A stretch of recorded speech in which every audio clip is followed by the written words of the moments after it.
سڵاتان لەبێ و پاشیفتان باش لە هەر شوێنەکان لە پرۆگرامێکی نوێ لەگەڵتانین بە کۆمەڵێک بابەتی نوێ بۆ هیوایی ببێتە جێگای سوودی هەموو لایەکتان بەر لەوەی بچینە تەوەر و بابەتەکانی پاشیف دەچینە ڕۆژهەڵاتی کوردستان لەوێ لە پێشدا یان لە کۆندا چەندین کللتوری تایبەت هەبوو بۆ بە ئاگادارکردنەوەی خەڵک یان بە خەبەرکردنەوەیان لە کاتی پارشێودا بەڵام لەگەڵ پێشکەوتنی سەردەم و پێشکەوتنی تەکنەلۆژیا زۆربەی ئەم کللتورانە باویان نەماوە.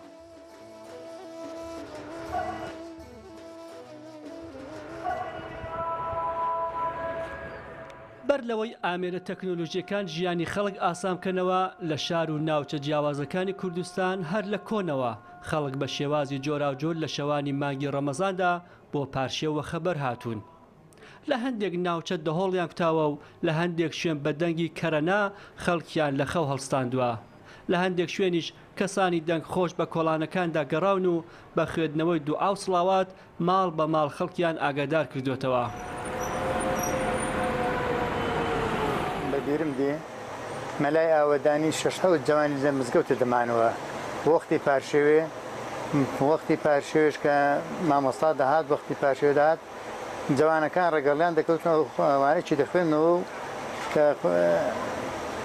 ئاتێکی دەخوێندەوە ئەوانش مەولاسەلیان دەگوت لێکرات جوانەکان دەبۆ ڕەمەزان پێش ڕەمەزانە دووسێ ڕۆژی دەماسێ چوار نەفەریان انتخاب دەکردن کوت دەبێ ئەوەندە زەحمەتەی بکێشی دەنگت خۆشە و دەفەی لێدەی و سەڵات پێ دەکرێت بێ خەڵکی هەسێنەوە ئەو دەمێژە و بڵنگۆشتە نەبوو. یەکێک لە شێوازەکانی ئاگادارکردنەوەی خەڵک بۆ پارچێو لە ناوچەی مکوریانی ڕۆژهەڵاتی کوردستان سەڵاتکردن بووە. سەڵات جۆرێک لە مەدح و سەنای پێغەمبەر و سەحابان بووە کە بە زمانی کوردی و زۆربەی کاتیش لەسەر هەوای بەیتە فۆلکلۆرە کوردیەکانی ناوچەی مکوریان گوتراوەتەوە.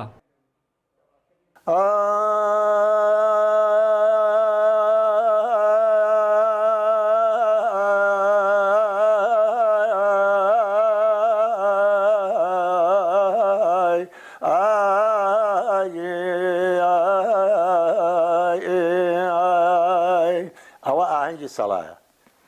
ئەبە ئاهەنگە سەڵامان دەکردا بە تاریفاتی پێغەمبەر و صلی الله تعالی علیه وسلم تاریفاتی پێغەمبەر دەکرا و تاریفاتی پیاوی چاک دەکرا. تەکنۆلۆژیا کە ماوەی چەند ساڵێک یارمەتی دەری گەیشتنی دەنگی سەڵای مزگەوتەکان بە گوێی خەڵک بووە ساڵ لەگەڵ ساڵ زیاتر پاشەکشەی بە سەڵا خوێنان کرد. سەرەتا سەڵای زیندوو بوو بە سەڵای تۆمارکراوی سەرکاسێت و دواتریش بە زۆربوونی ئامێرەکانی ئاگادارکردنەوە سەڵا خوێندن لە مزگەوتەکان بە یەکجاری باوی نەما. ئەلانەکانی وانە وەک قەدیم نییە ئەلانەکان دەبینی کابرا دەڵێن نەخۆشم هەیە بەڵفەرز گوێ نادەنە بۆ جوورە شتانەی هەڵناسنەوە بە دەنگی سەڵایە دەبینی جیران ئەلانەکانە دەڵێن ئاغا عیلم پیشڕەفتی کردو بە ئیسلا بە گوشی و زەنگ لێ دەدەن بۆ یەکتر و ئەلانەکانی ئەوەیە وەک ساڵان وەک قەدیم نەماوە. ئەمە نورمان هەبێ بە نووری ئیمان و عەمەلە ساڵحەکان بپەڕینەوە ئینشاءڵڵا. شەوانی ئەم ساڵی ڕەمەزانی ڕۆژهەڵاتی کوردستان بە دەگمەن لە مزگەوتەکانەوە دەنگی سەڵا دەبیسترا. ئەوەی بیهەوێ پارشێوان هەستێتەوە چەندین جۆر ئامێری ئەلکترۆنی بۆ ئاگاداربوونەوە لە بەردەستە و ڕێز لەو کەسانەش دەگیرێکە بە هەر هۆکارێک نایان هەوێ بۆ پارشێو لە خەو هەستن.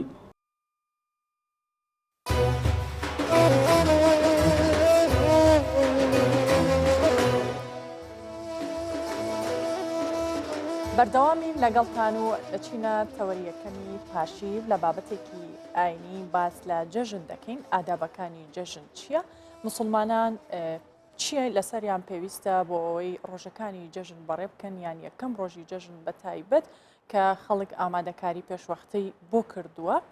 بۆ قسەکردن لەسەر ئەم بابەتە و ئەو ئەرکانەی کە لەسەر موسڵمانانە لە ڕۆژانی جەژندا چییە؟ لە ستۆدیۆ لەگەڵ ئێمە سید محەممەد خەلیل پێشمێژ و تارخوێن ئامادەیە مامۆستام کاتت باش زۆر بەخێر بێت. بسم الله الرحمن الرحيم الحمد لله والصلاة والسلام على سيدنا محمد وعلى آله وصحبه وسلم وبعد. طبعا سواسي تلفزيونكتان دكمو أو تلفزيون دكمو أو درفتي داما ريخستو بو إما كبين ليرة دانشين بل طبعا روجي ججن ك وەکو بلێن شیعارێکی گەورەیە بۆ مسلمانان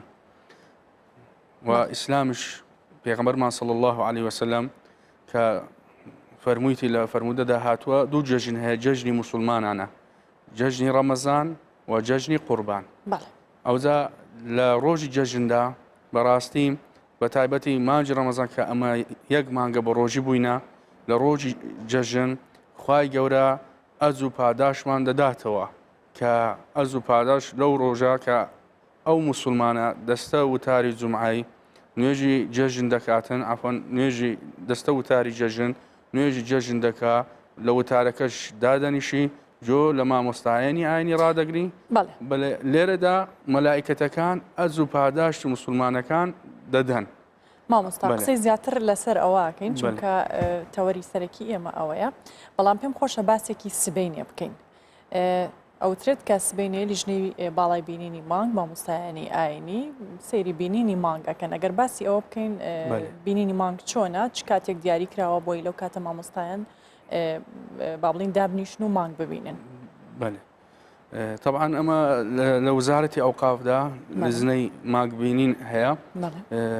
کۆمەڵە مامۆستایەکن زۆربیان دکتۆرایان هەیە و زۆربیان کە ئیمام و خەتیبن چەند ساڵە کە ئیمام و خەتیبن و چەند عالیمەکی گەورە هەیە ئەوانە دادەنیشن لە وزارەتی ئەوقافدا مانجی تاقیب دەکەن و تەلیفۆن دەکەن ئەو شوێنانە کە بەرزە و یعنی بڵندایە کە وەکو بڵێن عەدل و ئینسانی عەدل و ڕازگۆ ئەوانیش تەماشای مانج دەکەن کە لە شریعەتی ئیسلامدا هەر وەکو بڵێن دوو نەفەر شاهدی بدەن شاهدی عەدل کە تەلیفۆن دەکەن و ئەوقافی هەر جەماعەتی ئەوقافینە پاشوی ئەو مامۆستایانە بریار دەدەن وزارەتی ئەوقاف بریار دەدا و لیژنەی فتوامان هەیە لیژنەی باڵای فتوا مەکتەب تەنفیزی ئیتیحاد عولەمای خۆمان یەکێتی زانای ئاین ئیسلامی مەجموعە مامۆستایەک هەن لە لیژنەی فتوا زۆر زۆر عالیمن لەسەر ئاستی کوردستان و ئاستی دنیا ئەوجا ئەوان بریار دەدەن کە زۆر زۆر متأکدم بریار دەدەن جەژن ئیعلان دەکرێت پێغەمبەرمان صلی الله عليه وسلم دەفەرمێ صوموا لرؤيته وأفطروا لرؤيته کە ویستان بۆ ڕۆژی بن کە مانگتان دیت مانج ڕەمەزان هات بۆ ڕۆژی بن و ڕۆژوەکەتان ئەگەر شکاندتان کە مانگتان بینی کە چوینە مانجی شەوالدا ڕۆژەکەتان بکەنە جەژن ئەوجا ئەوە دەکەوێتە سەر ئەرکی وزارەتی ئەوقاف و لیژنەی فتوا ئینشاء الله تعالى ئەوان بریار دەدەن بۆمان یعنی ئیعلان دەکەن واتە مسلمانانە بێت چاوەڕێ بن هەتا سبەینێ کاتی مەغریب بۆ کاتێک کە ئەتوانن مانگ ببینن. طبعا بەیانی ئەگەر عرەفە بوو ڕۆژی عرەفە بوو ئەمن نالێم چونکو ئەوە دەمێنێتە سەر وزارەتی ئەوقاف و یەکێتی زانای ئاینی ئیسلامی عایدی لیژنەی فتوایە ئەمە کە لە مزگەوتە ئیمام و خەتیبین نوێژی مەغریبمان کرد چاوەڕان دەبین تاکو ئیعلان دەکرێت لە تەلەڤیزیۆنەکان یان تەلیفۆنمان بۆ دەکەن لە ئەوقافدا مفتیشی ئەوقاف هەیە تەلیفۆن دەکاتن پێمان دەڵێ جەژنە بەیانی ئەمە چ دەکەن دەست پێ دەکەن بە تەکبیرە لێدان الله ئەکبەر الله ئەکبەر لا إله إلا الله الله ئەمە چۆنێکە بەشداری تێدا کات لە کاتژمێر چەند بۆ چەنە بەڵێ عفوان جملة بەبەستم ئەو کاتی کە بڕیارە درێی تر جەژنە ئەرکی مامۆستایانی ئاینی چی ئەبێت و مسلمانان چۆن دەتوانن بەشداری بکەن لە کاتژمێر چەندەوە؟ بەڵێ هەر نوێژ عیشامان کرد ئەمە 10 دقیقە چارێک ئینتیزار دەکەین کە خەبەرمان بۆ دێتن لە وزارەتی ئەوقاف ئەمە مایکرۆفۆنەکان و لاقتەکان سەماعەکان یان پێ دەکەین دەست پێ دەکەین بە قورئان خوێندن بەو مەقامەی ینی کە مەقامی جەژن پێدەگوترێ چارگا بۆ تەکبیرەی لێ دەین خەڵکەش دێ لە گەرمان دادەنیشی تەکبیرەی لێدا ئەوە کە ئیعلان کرا بەیانی جەژنە هەر تقریبان پاش نوێژی عیشایە ئەمە دەست پێ دەکەین بە تەکبیرە لێدان وەکو بڵێن کە مانجی ڕەمەزان تەواو بوو بەیانی جەژنە ئینشاء الله تعالى ئەوها کە ئیعلان دەبیتن بە قورئان خوێندن. لە ڕۆ کۆمەڵایەتیەکەوە بەرزڕاگررتنی جەژن چۆنە بەتایبەت لە ڕووی ئاشتی کۆمەڵایەتی لە ڕووی کۆمەڵایەتیەوە بەگشتی لە نێوان هاوڵاتیان کوردستان خەڵکی کورد بووە دراوسێ هەموو ئەو پەیوەندیە خێزانیانەی کە هەیە مسلمانان ئەرکیان چییە لەم ڕۆژە؟ طبعا کۆمەلگای خۆمان کۆمەلگای کوردیم بەڕاستی زۆر یعنی پابندە بە شریعەتی ئیسلام ئەو عادات و تەقالیدان هەیە هەموو وەرگیرای لە شریعەتی ئیسلام یەک لەوە مەسەلەن کە بەیانی جەژنە جل و یعنی جلکەکی جوان لەبەر دەکا خۆی حازر دەکاتن کە دێتە نوێژی جەژن نوێژی جەژن و خوتبەی جەژن پاشوی لە مزگەوتدا کەس دەرناچی هەموو پێکەوە تۆقەی دەکەن مسافحی دەکەن پێکەوە تۆقەی دەکەن گردنی یەکتر ئازاد دەکەن و دەڵێن تقبل الله منا ومنكم کە سنەتە ئەوەی بلێتن تقبل الله منا ومنكم خوای گەورە لە ئێمە و لە ئێوە قبول بکاتن ئەو جا پاشوی کە مزگەوتی هاتنە دەرێ دەچنە ئەو ماڵانە ئەو جیرانانە کە نەهاتبوونە مزگەوت و یان نەخۆش بوون پێکەوە بە جەماعی بە کۆمەڵ سەردانی جیرانەکان و موسڵمانەکان دەکەین. طبعاً ئەم عادەتەش بەڕاستی عادەتێکی زۆر جوانە کە زیاتر بە قوت دەکاتن وەکو بڵێن پەیوەندی موسڵمان لەگەڵ موسڵمانی ئەو محەبەتە دەبنێت لە نێوان موسڵماناندا کە خوای گەورە دەفەرمێ ئینەمە المؤمنون ئیخوە. ئەوجا غالیبی کە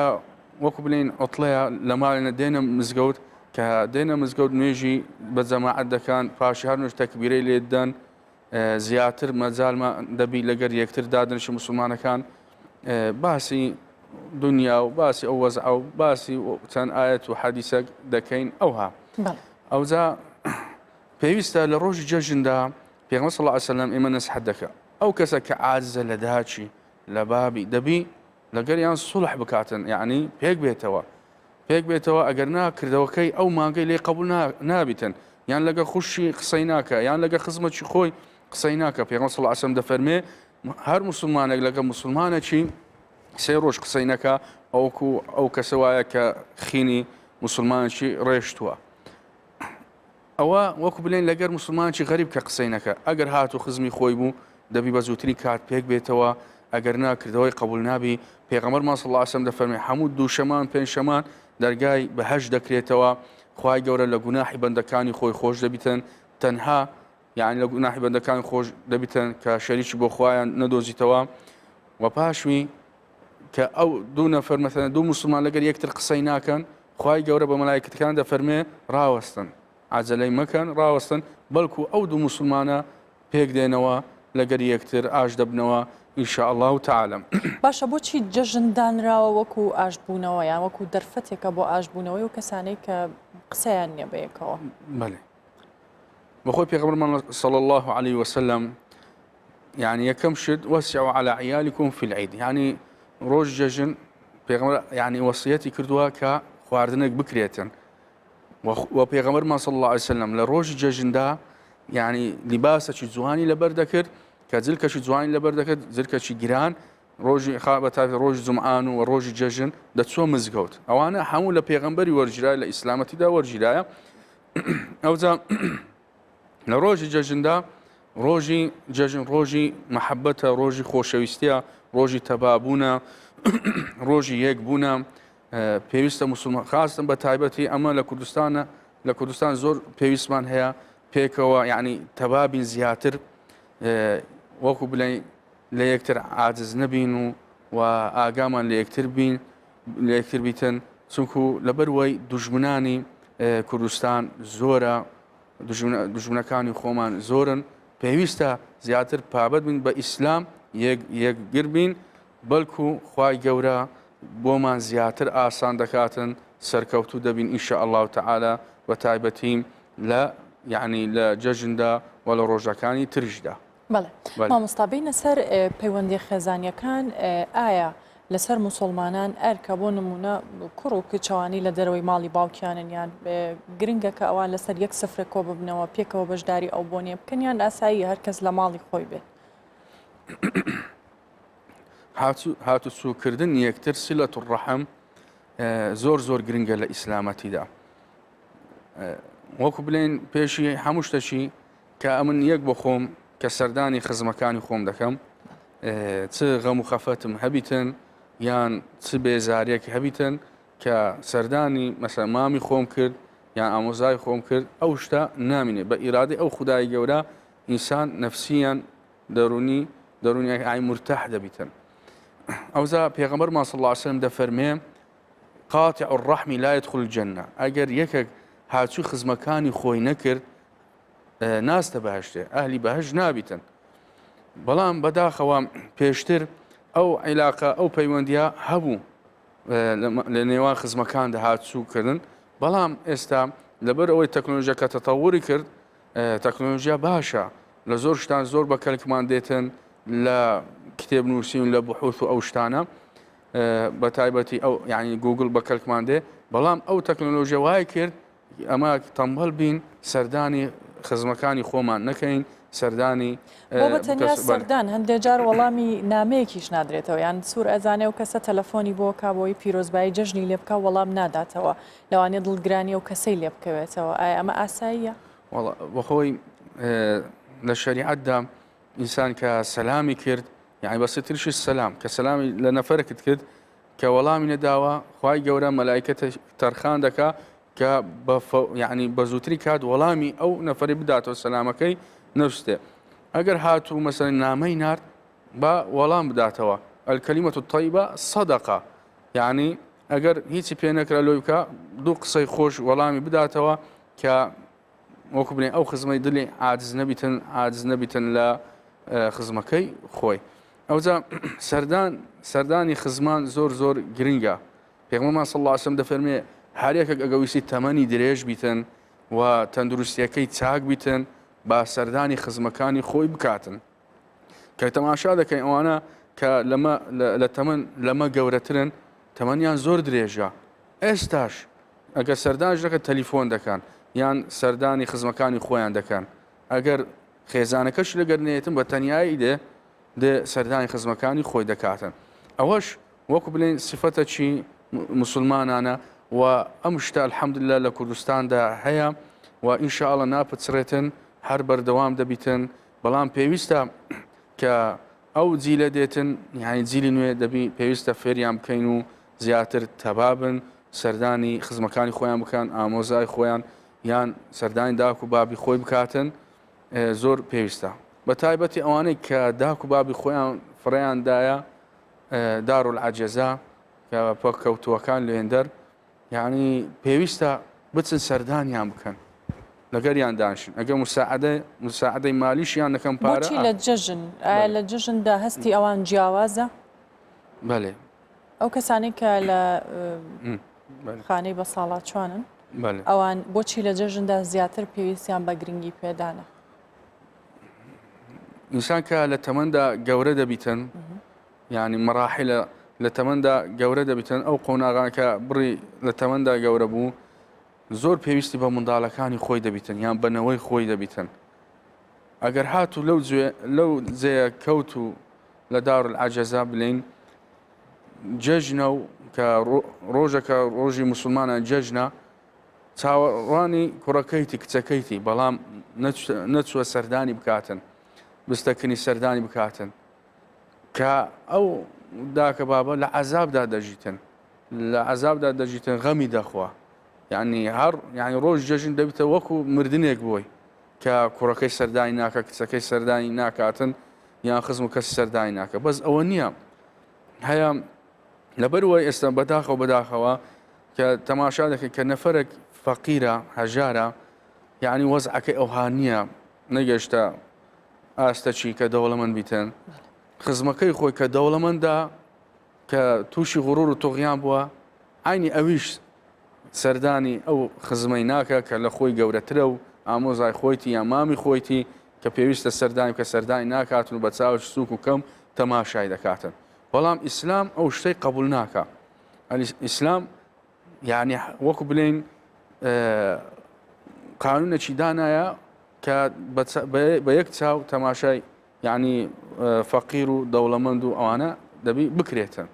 ئەوجا لۆیە خوای گەورە ڕۆژی جەژن دانا لۆ تەبابوون و ئیسلاح و سڵح لە ڕۆژ جەژندا دەبیتن بەڵام شتێک هەیە دەبینی تەماشا دەکەی نەفەرێک لە برای مسلمانش خۆی عاجزە ئەو دێ لەگەری پێک دێتن بەڵام پێک دێتن لەگە بەڵام شتێک هەیە لە ناو دڵدا حەقد و کین و نەفرەت هەیە پێویستە ئەو دڵەش پاک بکاتن ئەمە لە ئیسلامدا دوو ئەومان هەیە گوناحی وەکو بڵین ظواهر مەسەلەن ئەو گوناحانە کە دەکرێتن غیبەتە و یان دوزمانیە و نەمیمیە ئەوە دیارە گوناح حەشکەشمان هەیە کە چیە مەعاسی القەلب گوناحەکانی دڵ یەکەم گوناح کە چیە حەسادەتە ئەو گوناح حەسادەت یەکەم شت دەست پێ کرد لە ئاسماندا دەستی پێ کرد ئیبلیس و ئادەم ئەگەر ئەوە ڕوون بکەیتەوە حەسادەت چییە؟ حەسادەت ئەوەیە کە خوای گەورە نیعمەتەکی دایتە ئەو مسلمانی بەرامبەری ئەو یان خزمەتی خۆیان برای مسلمان نیعمەتەکی دایتێ تەمەنا دەکاتن یەتەمەنا بیزەوالی نیعمەتی تەمەنا دەکا ئەو نیعمەتە نەمێنەکردنی بڕوە ئەوزا ڕزق بوو ئەوزا منسەب بوو هەر شتێک بوو کە تەمەنا دەکا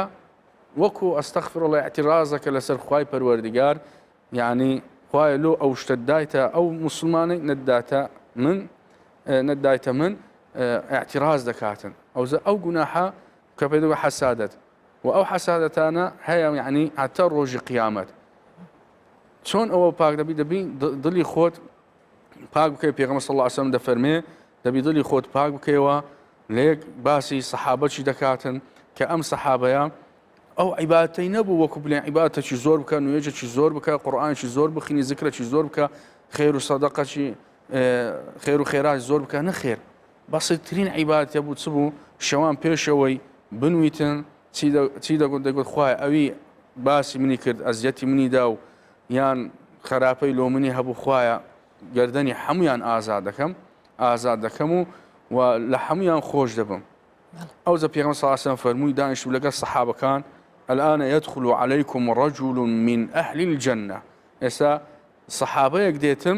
دێتە ژۆرێ ناو مزگەوتدا ئەهلی بەهەشتە ئەهلی بەهەشت ئەو باش چۆن بۆ ئەهلی بەهەشت بە بەسیطترین عەمەل کردەوە کە چیە دڵی خۆی ساف کرد لەگەڵ مسلمانان ئەوزە پێویستە ئینشاءالله لە جەژندا دڵەکانمان لەگەر یەکتر ساف بکەین و وەکو بڵێن ئەگەر یەکێک زوڵمی لەمە کرد و عەفوی بکەین و بۆ عەفوی خوای گەورە بەرزمان دەکاتن و متەواضع بین تەکەبورمان نەبیتن من تواضع لله رفعه الله هەر کەسێک وەکو بڵێن تەواضع بنوێنی لۆ خەڵکدا لێرەدا خوای گەورە بەرزی دەکا ئینشاء الله تعالى مامۆستا لەگەڵ بەردەوامە بین ئەچینە مەغریب شەوانی ڕەمەزان مەغریبیەکانی ڕێبات کازابلانکا بە سەدان ڕۆژەوان ڕوو دەکەنە کەناراوەکان و لەو شوێنە ڕۆژوەکانیان دەکەنەوە ئەوان هەم کاتێکی خۆش لە کەناراوەکە بەسەر دەبن و دیمەنی جوانی ڕۆژاوابوون دەبینن هەمیش لە ڕووی کۆمەڵایەتیەوە نزیکتر دەبنەوە ڕۆژ لە ئاوابوون نزیک دەبێتەوە و مەغریبەکان لە چاوەڕوانی بانگ بە چڕی لە کەناراوەکان کۆبوونەتەوە ئەوان چەندین دەیە ئەو نەریتە دووبارە دەکەنەوە و ژەمی ئێوارە لە کەناراوەکانی ڕیبات دەخۆن هەندێک لەوانە کورسی و مێزی خوان هێنا و هەندێکیشان لە لمی کەناراوەکان مێز و کورسیان دروست کردووە و زۆریش دڵخۆشن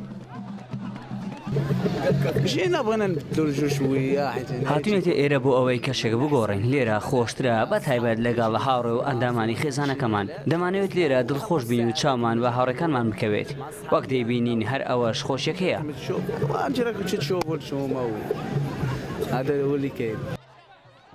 ڕووکردنە کەناراوەکان وەک خۆیان باسی لەوە دەکەن سەختی ڕۆژەکانی ڕەمەزان بەهۆی گەرما و خۆپارێزی و خۆ دوورگرتن لە خواردن و خواردنەوە کەمتر دەکاتەوە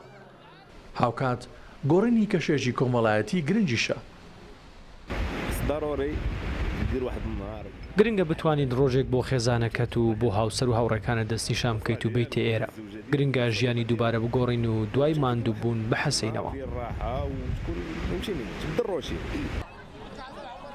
هەندێک لەو خەڵکە یەکەمین جارە دێنە کەناراوەکانی ڕیبات بەڵام خەڵکیش هەیە زۆر بە ئێوارەکان ڕوو دەکەن ئێرە و خواردنەکەیان لێرە دەخۆن ئەوان پێیان وایە کەشە کۆمەڵایەتیەکە هەم خێرە و هەمیش ماندووبوونی ڕۆژوگرتنیان کەم دەکاتەوە و لەبیر دەباتەوە یادگەر ئیسماعیل کوردستان 24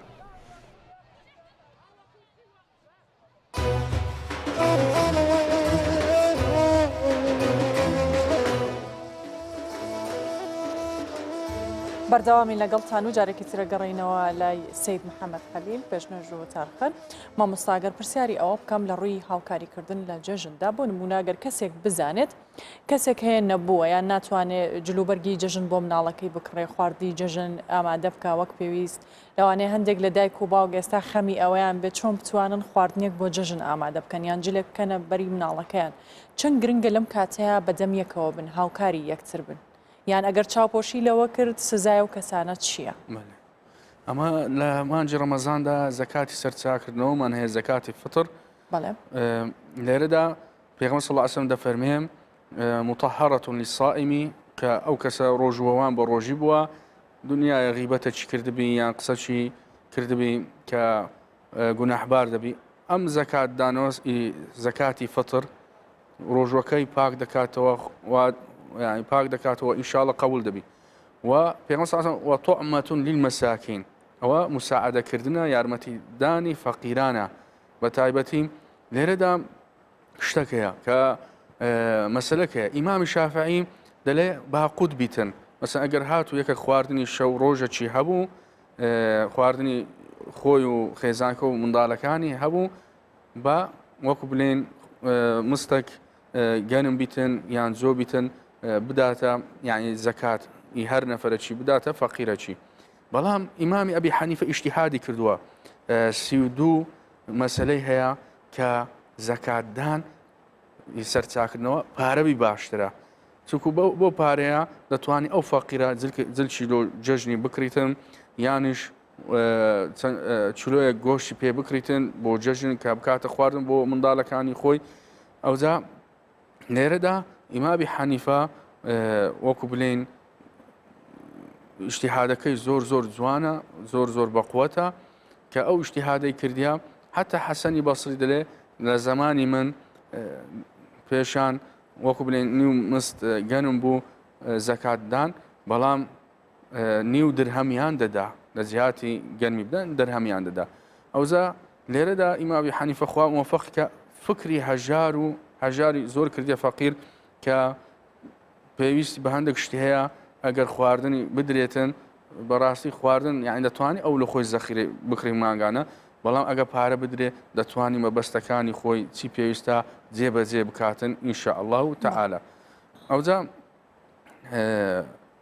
ئەو زەکاتی سەرچاکردنە فترەیە کە ئەو دەوڵەمەندە دەداتن یان هەر نەفرێک وەزعی مام ناوەندی بیتن دەداتە فەقیری ئەو فەقیرە وەکو بڵێن پێویستەکانی خۆی جێبەجێ دەکاتن ئینشاء الله تعالى باشە زەکات کاتی بۆ دانراوە بۆ نمونە زۆر کە سەڵێ بێتە لە ماوەی مانگی ڕەمەزاندا ئەو زەکاتەیان ئەو سەرفترێ بدرێ ئایا بۆ نمونە کاتەکەی چەندە یان کەسێک دەتوانێت لە جەژندایان لە دوای جەژن زەکات و سەرفترەی خۆی بدە مەجۆرەی ینی فەرمودەی پێغەمبەری صلی الله عليه وسلم دەفەرمێ کە زەکات سەرچاکردنەوەتاندا ڕۆژی عەرەفە بیتم یعنی پاشی کە شەوەکەی بەیانی جەژنە پێشی بچنە وتاری جەژن زەکات سەرچاکردنەوەی بدەن ئەوە فەرمودەی پێغەمبەر صلی الله عليه وسلم بەڵام عولەمای ئیسلام ئیجتیهاداتیان کردووە و عولەمای ئیسلام کە ئیجتیهاداتیان چیە مەسەن لە ئایەت و لە حەدیثیان وەرگرتیا وەکو ئیمام شافعی دەڵێ دەبیتن لە یەکەم دووەمین ڕۆژدا ڕەمەزانێ مقدمە زووترین بە زووترین کات بداتن زەکاتی سەرچاکردنەوە کە فەقیر سوودی لێوەربەرگرتن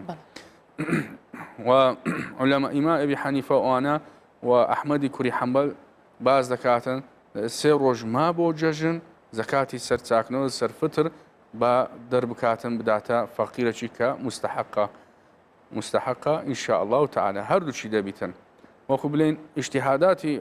علەما مەذاهب ڕەحمەتە لۆمە ڕەحمەتە کە بە تایبەتی مەسەلە کە ئیمام و خەتیبە مامۆستا ئیمام و خەتیبە کە یەکێک دێ پرسیار یعنی پرسیارمان لێ دەکا ئەمە دەگەڕێن جیهان وەکو بڵێن ئاسان دە و مەجالیدا کە دەلیلەکانیشیان زۆر بەقووەتە ئەوی یعنی وەڵامەکەی دەدەین و کە ئیستیفادە سوودی وەربگری ئینشاء الله تعالى بەڵێ ئەگەر بکرێت لە کۆتاییە دواوتەی خۆت لەبەر کاتی بەرنامەکە ئەگەر شتێکت ما بێت لە کۆتاییە بە تایبەت کە ئێمە تەوەرەکەمان لەسەر جەژنەیان ئامۆژگاری تۆ لەسەر جەژن یان لەبارەی جەژنەوە بەڵێ لەبارەی جەژن ئینشاء الله تعالى خوای گەورە ئەو جەژنێ بکاتن خێر و خۆش شادی بۆ کوردستان و خوای پەروەردیگار دڵەکانمان ساف بکاتن و ئەو کوردستانە یعنی نیعمەتێکە بۆ مسلمان و نیعمەتێکە بۆ وڵاتەکان و ئینشاء الله تعالى ئەو نیعمەتە دەمێتن لۆ خۆمان و لۆ هەموو یعنی وڵاتەکانیش ئینشاء الله کە ئیسیفادە دەکەن لەو نیعمەتێکە کوردستانە و ئینشاء الله پێویستە ئەمە یەک بین دڵەکانمان ساف بکەین و یەک بین دڵەکانمان ساف بکەین و ئەو نیعمەتە گەورەیە لە دەستمان نەڕواتن ئەوە زۆر گرنگە و مسلمانەکانیش خوای گەورە دەفەرمێ ئەمر واعتصموا بحبل الله جميعا ولا تفرقوا یەکگر بن و هەروە لەسەر ئیسلامەتی ئیسلام حەلە ئیسلام دژی مرۆڤایەتی و ئینسانیەت نییە کە ئەو کەسە کە دەستە ناویسەکە دەخینی هەمووی ئاسانکردن و ڕێزلێنانە یعنی ڕێزلێنان لە مرۆڤە ڕێزلێنانە لە ئینسانەکان و مسلمانەکان ئەوزا ئینشاء الله تعالى خوای گەورە دەیکە بە خێر و خۆشیادی ئەو جەژنەیە و پاشی جەژنیشدا پێویستە وەسیەتەکەم تەوسیەکەم ئەوەیە پێویستە مسلمانەکان بەردەوام بن لەسەر نوێژ و تاعەت و عیبادەتی خۆیان ئەو کەسان کە لە مانجی ڕەمەزان دەستیان پێکرد بە نوێژ بە پاش ڕەمەزانیشدا بەردەوام بن چکو دنیا ئەوەندە ناینی ڕۆژێک دادێ کە سەرماندانە و نووسین و هەڵناستین و دەمرین وەفات دەکەین و ئەو ڕۆحە دەڕواتن ئەوجا ئەو کەسان کە بە ڕۆژی بوون لە مانجی ڕەمەزاندا پاشی مانجی ڕەمەزانی شەشەلاممان هەیە ستە شەوالمان هەیە پێغەمبەر صلی الله علیه و سلم فەرموویەتی هەر یەکێک پاشی مانجی شەش ڕۆژ بە ڕۆژی بوو شەشەلانی گرت ئەوە وەکو ئەو کەسەوە یەک ساڵ بە ڕۆژی بووە و ڕۆژی دووشەمان پێشەماش دەتوانین مسلمان بە ڕۆژی بی بەس ئەوەندە نیە لە مانجی ڕەمەزاندا و پێویستە لە ڕۆژ جەژندا ئەمە ئەوەندە سی ڕۆژە ماندی بووین شەو نوێژمان کرد و نوێژی تەراویحمان کرد و لە کاتی بەربانگ و ئیفتار و دوعا قبول و دوعامان کرد و لە ڕۆژ جەژندا تاوان و گوناح نەکەین بەڵکو خوای گەورە ڕوحمان پێ دەکا بەڕاستی تاوان و گوناح زەرەرە زەرەری ئینسانە پێویستە خۆی بپارێزی و پەیامشم ئەوەیە بۆ ئەو خوشکانەی کە لە مانجی ڕەمەزاندا حیجابیان لەبەر کرد و پاش مانجی ڕەمەزانیشدا بەردەوام بن بەڕاستی جوانی ئافرەت لە حیجابە کە ئەو ئافرەتە مەسەلا حیجابی لەبەر دەکا زیاتر ڕێک و پێک دەبیتێن ئینشاء الله تعالى زۆر سپاس سید محەممەد خەلیل پێشنەژ و تەرخان سپاس بۆ ئامادەبوونیت مەمنونتان و سپاستان زۆر سپاس بەڵێ بەڕێزان هاوکارمان و پەیامنەرمان چەکدار جەمال لە دهۆک لەگەڵمانە بزانین پاشیف لە شەوەکانی کۆتایی مانگی ڕەمەزان لە دهۆک بە تایبەت لە ناو مزگەوتەکان چۆن بەڕێ دەکرێت چەکدار ئەم کاتت باش و زانیاری زیاترمان بێت.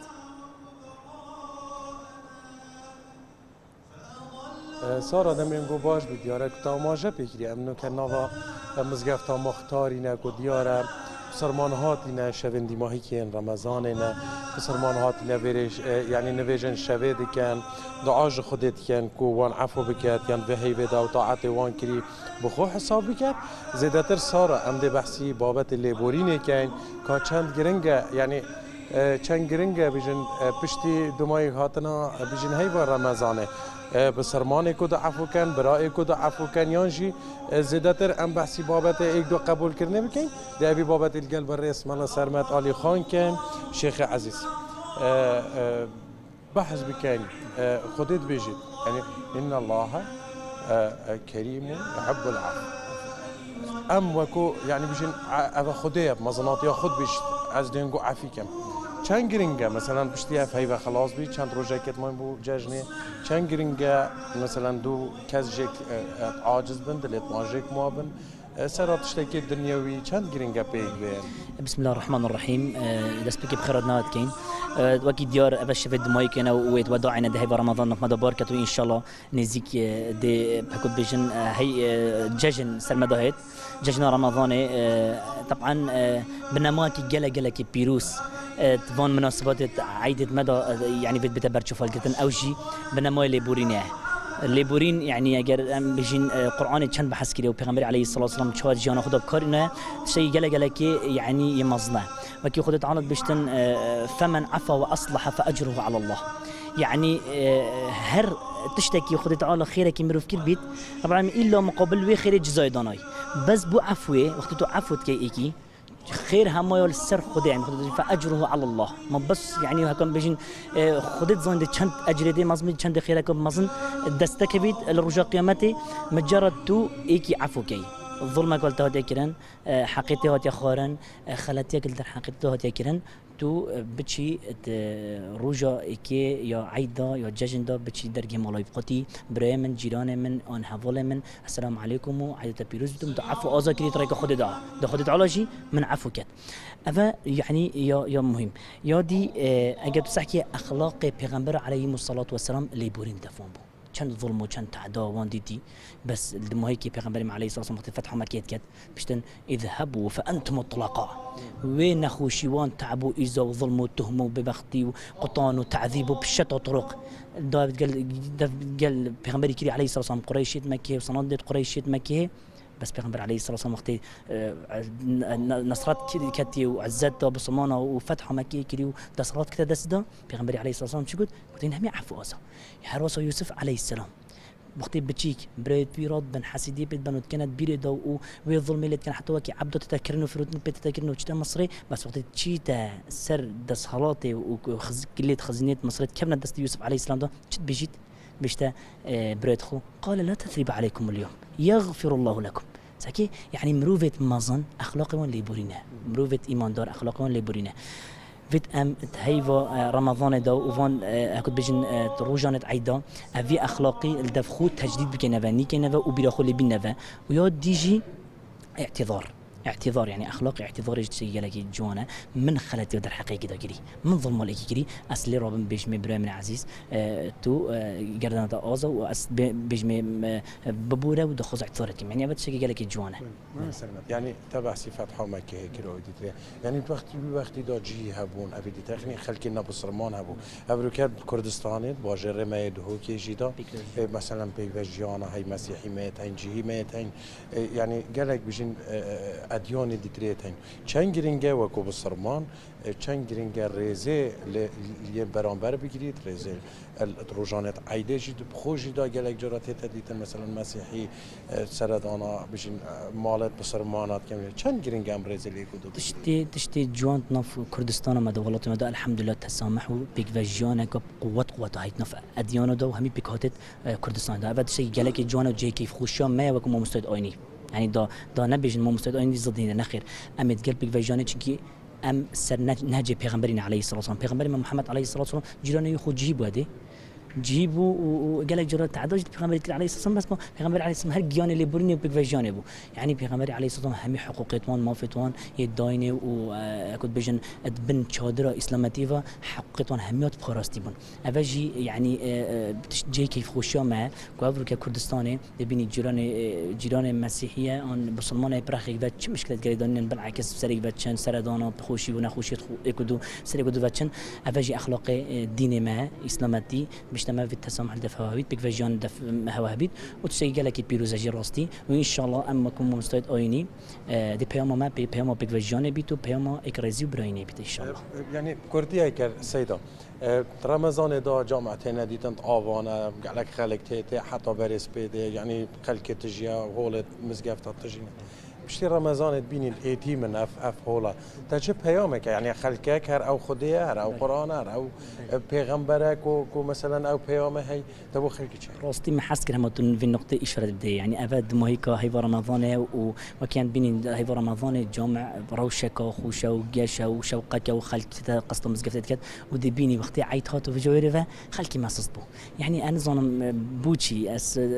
خزيكا خصنابو يعني ثبات جالكم مهمة ثبات بعد رمضان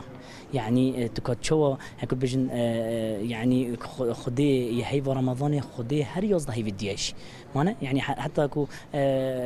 پیغمبر عليه الصلاه والسلام وفات كري ابو بكر سر من برد كبير بيشتل اكرتو عبد الدنيا پیغمبرك عليه الصلاه والسلام محمد فان محمدا قد مات ها من كان يعبد الله فان الله حي لا يموت بيجا امجي هو في بيامي بيجنا برد خو بسلمان او قصد مزقفت تذكر او تا عبادتي رمضان كيف رمضان شو أو عبادة خدت على جدك خدت على هي موجودة واعبد ربك حتى يأتيك اليقين يعني بيت حتى مرني مرو في طاعته عبادة خدت بكت شكرا لله زور سپاس سارا دیاره یعنی وکو بیجین ما مستثمرت جی آماجه پیکری لیبورین ایکش بن یعنی اساس و دنگین اسلامی نش بر هندجی پیتویات روزانه جشن دا هر یکی دلمانه در رشیه گلی کدو هبید الیکودو ببورن چونکو لیبورین جسیفت مروین مازنه بله سارا چک در جمال لدهوک لگل مان بوی زور سپاس هەر لە دهۆک دەمێنینەوە بەر لەوەی بچینە تەوەری تەندروستی بەڕێوەبەراتی تەندروستی پارێزگای دهۆک و ڕۆژانی جەژن پلانێکی بۆ داناوە و داڕشتووە و ئاگاداری هاوڵاتیان دەکاتەوە و دەڵێ لە ڕۆژانی جەژندا سەرجەم نەخۆشخانە و بنکەکانی تەندروستی بەڕووی هاوڵاتیاندا کراوەیە و داواش لە هاوڵاتیان دەکات لە تەندروستی خۆیان ئاگادار بن بە تایبەت لە ڕووی خواردنەوە زانیاری زیاتر وەردەگرن.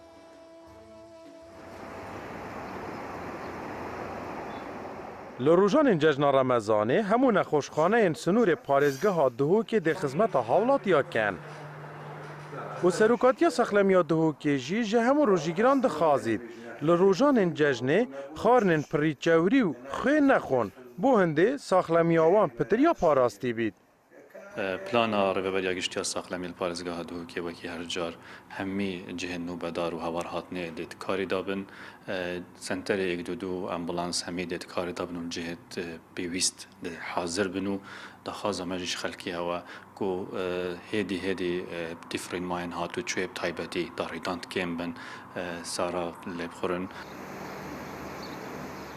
Jilekê dîve tîmên hawarhatna bila 122 nexweşxaneya Tengaviyan jî di amade başiyê dane bo her rûydanekê û diyar dikin. Tîm û nojdarên me dê pişev û rojwek û rojanên asayî karê xwe encam den. هەلکەفتێ تۆسادا جەژنادا پڕاستیان پتر ئامادەباشیە دکەین تیمێت خۆ زیدەتر دەخینێت ئامادەباشیێدا هەروسا عەدەدێوە ژیان کوڕێژە تیماژی زیدە دکەین بۆ vê cejna Remezana pîroz me 18 tîmên amade xwe cih hene thabitin heve 24 dem jî mêrat karî dane bo her rîdanekana xwazira her wisa teman demda me 12 tîmên dî hene berûkên şerî xizmeta pêşmergên qaraman dikin. Xiştê xwe nûbedariyê taybet li nexweşxanê bo her beşekê nexweşxanê me danayne û fermanberê me û karmendên me tenduristî û nojdar hemî amadebaşiyê dabin bo xizmetkirina nexweş û hewlatiyan li her pênc rojên cejnê ku her rojanên cejnê jî dê nojdarên taybetmend her barekî da amade bin bo encamdana niştergeriyê li dîv pêdivî û ewdiya nexweşa. Li rojanên cejna Remezanê hemû dezgehên saxlemiyê dêt xizmeta hawlatiya dabin û tîmên hawarahatina bilez jî çendîn tîm di nava hêzên pêşmergeyê da cêgîrkirîne. Bo hindê her pêşmergeyekê nexweş bihête çarekirin. û di nava bajarî jî da tîmên saxlemiyê di amade ne. Cegdar Cemal Kurdistan 24 Duhok.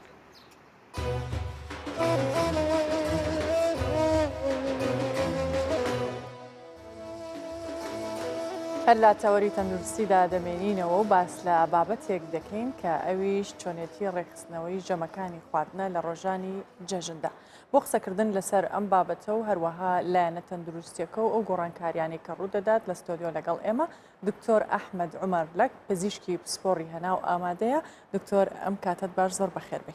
شەوت باشمانە سپاس. دکتۆر سەرەتا بینە سەر باسکردن لەو گۆڕانکاریانی کە لە تەواوی مانگی ڕەمەزان بەسەر جەستەی مرۆڤدا هاتووە چییە؟ باڵ سەرەتا بە ناخۆی گەورە لە کاتی ڕەمەزانە کە نێزگەی یەک مانگێکە ڕۆژێک ئەم تریان زیاتر بە دڵنیاییەوە فەسلە زەی جسمی ئینسان بە شێوەکی بەرچاو گۆڕانکاری بەسەرادێ بە تایبەتی گەدە و هەناوی و بگرە هەتا مولولەکانی دڵی و ئەی گورچیلە و ئەوانی تریش. بەڵام ئەوەی کەوا زۆر باوە و خەڵکی زوویاتر هەسپیەکە ئەوەیە بریتە لە گەدەی و ڕێخۆڵەکانی بە تایبەتی لەم ساڵانەی دوایە کە فترێکی دوور و درێژ نێزگەی دەوری 7 ساعت مرۆڤ بە ڕۆژێ بێ لەو کاتەیە کە ئاو ناخوا لە هەمان کاتە خۆراکش ناخوا بە زۆرێ هۆرمۆنەتەکانی تەغیرێکی بەرچاو دەبێت بە تایبەتی با لە کلێو دەست پێ بکەین کەوا هۆرمۆنەکە پێوترێ DHA ئەو هۆرمۆنە کە مەسئولە لەسەر هەڵمژینی ئاو لەبەرەوەی کە مرۆڤ ئاو ناخوا پێویستە ئاوێکی کەمتر بڕژێنێ ئاوێکی زیاتر هەڵبگرێ ئەگە بینە سەر گەدە لە گەدەش بە هەمان شێوە چه هۆرمۆنی گاسترین هەیە هۆرمۆنی ئیندۆرفین هەیە کۆمەڵی هۆرمۆنی سیسیکەیمان هەیە کۆمەڵی هۆرمۆنمانەکە مرۆڤ نان ناخوا ئەو هۆرمۆنانە مەسئولن لەسەر هەزمکردنی خواردن کە خلالی ئەم مانگە بە دڵنیاییەوە گۆڕانکاریەکی زۆر بەرچاو دێ وای لێ دێ ئەو هۆرمۆنانە زۆر بە ڕێژەیەکی کەم لە کاتی بە ڕۆژوبوونا دەرەچێ و لە کاتی فتارکردنەوە ئەو هۆرمانانە زیادەکە ئەگە بینە سەر دڵ کۆمەڵی گۆڕانکاری بەسەر دیوارەکانی دڵ و بەسەر ئەو خوێنبەرانەی دڵا دێت ئەو ڕێژەی چەوری و خوێنبردن و هاوردنەکەی گۆڕانکارێکی بەرچاوە بێ حتا لە زەڕەباتی دڵ بە تایبەتی ئەو کاتێکەوە بە ڕۆژیە لە ناوەڕاستی ڕۆژی لە کاتی دەورینی مەڕۆ ئەو کاتەیە زۆر جا مرۆڤ هەسەکە دڵە کوتەی دەبێ لەبەر ئەوەی گەدە پێویستی بە خۆراکە و خۆراکشی تیانێ بەتاڵە بێ ئەو کاتە نەوعەتی لێدانی دڵەکە گۆڕانکار بەسرا دێ ئەم بە شێوەکی گشتی ئەو گۆڕانکارانی کە بەسەری مرۆڤادێ لە کاتی بە ڕۆژوو بەڵێ باشە بۆ پێی کە دەوترێت یان ڕۆژی هەینی یان دواتر جەژنە بێت بەڵام جارە دڵنیانین کە ڕۆژەکان ئاسایی بۆ ڕەمەزان تاوا بوو خەڵک چۆن بتوانێت ژەمە خواردنەکانی ڕێکخە ئایا توانێت وەکو پێشتر یان بەر لە ڕەمەزان هەموو ژەمەکانی خۆی بەسەریەکەوە بخوات ئاساییە؟ بەڵێ بەڕاستی زۆر گرینگە ئێمە پۆلێنی ئەو کەسانی کە بە ڕۆژی بوونە بۆ دوو شێوازەکەین هەندێکیان هەیە کە نەخۆشی درێژخایانیان هەبوو و بە ڕۆژی بوونەوە هەندێک شەیە ساغڵەمن و بە ڕۆژی بوونە جیاوازیەکێ لە نێوان هەردووکیان و بە شێوەکی گشتی پێویستە مرۆڤی بە ڕۆژی بووە لەوە تێبگا کەوا خلالی ئەم مانگە بە ڕۆژی بووە گۆڕانکارێکی فەسلەزی بنەڕەتی بۆ کاتی بەسەر جەسەدی هاتووە بۆیە بۆ گەڕانەوەی دووبارە ئەو فیسۆلۆژیی کە پێش ڕەمەزان هەبووە پێویستی بە چەند خەتەواتێکێ چەند بە هەنگاوێکێ بۆ نمونە گرنگترین خۆراک ئەو خۆراکێک کە ژەمی بەیانی ئەخورێت دە ڕۆژی یەکەمی جەژندا پێویستە بخورە زۆر جا نەخۆش یا ئەو کەسانێکەوە دووچاری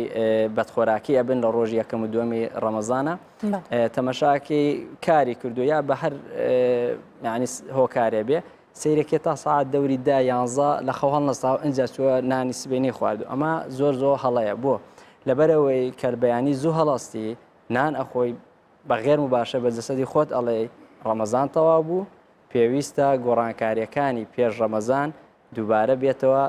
ینی طبیعی بێتەوانێ و لە هەمان کاتە نانی نیمەڕوان کە لە ناو ئێمە باوە دەوری ساعت 12 کە خورێ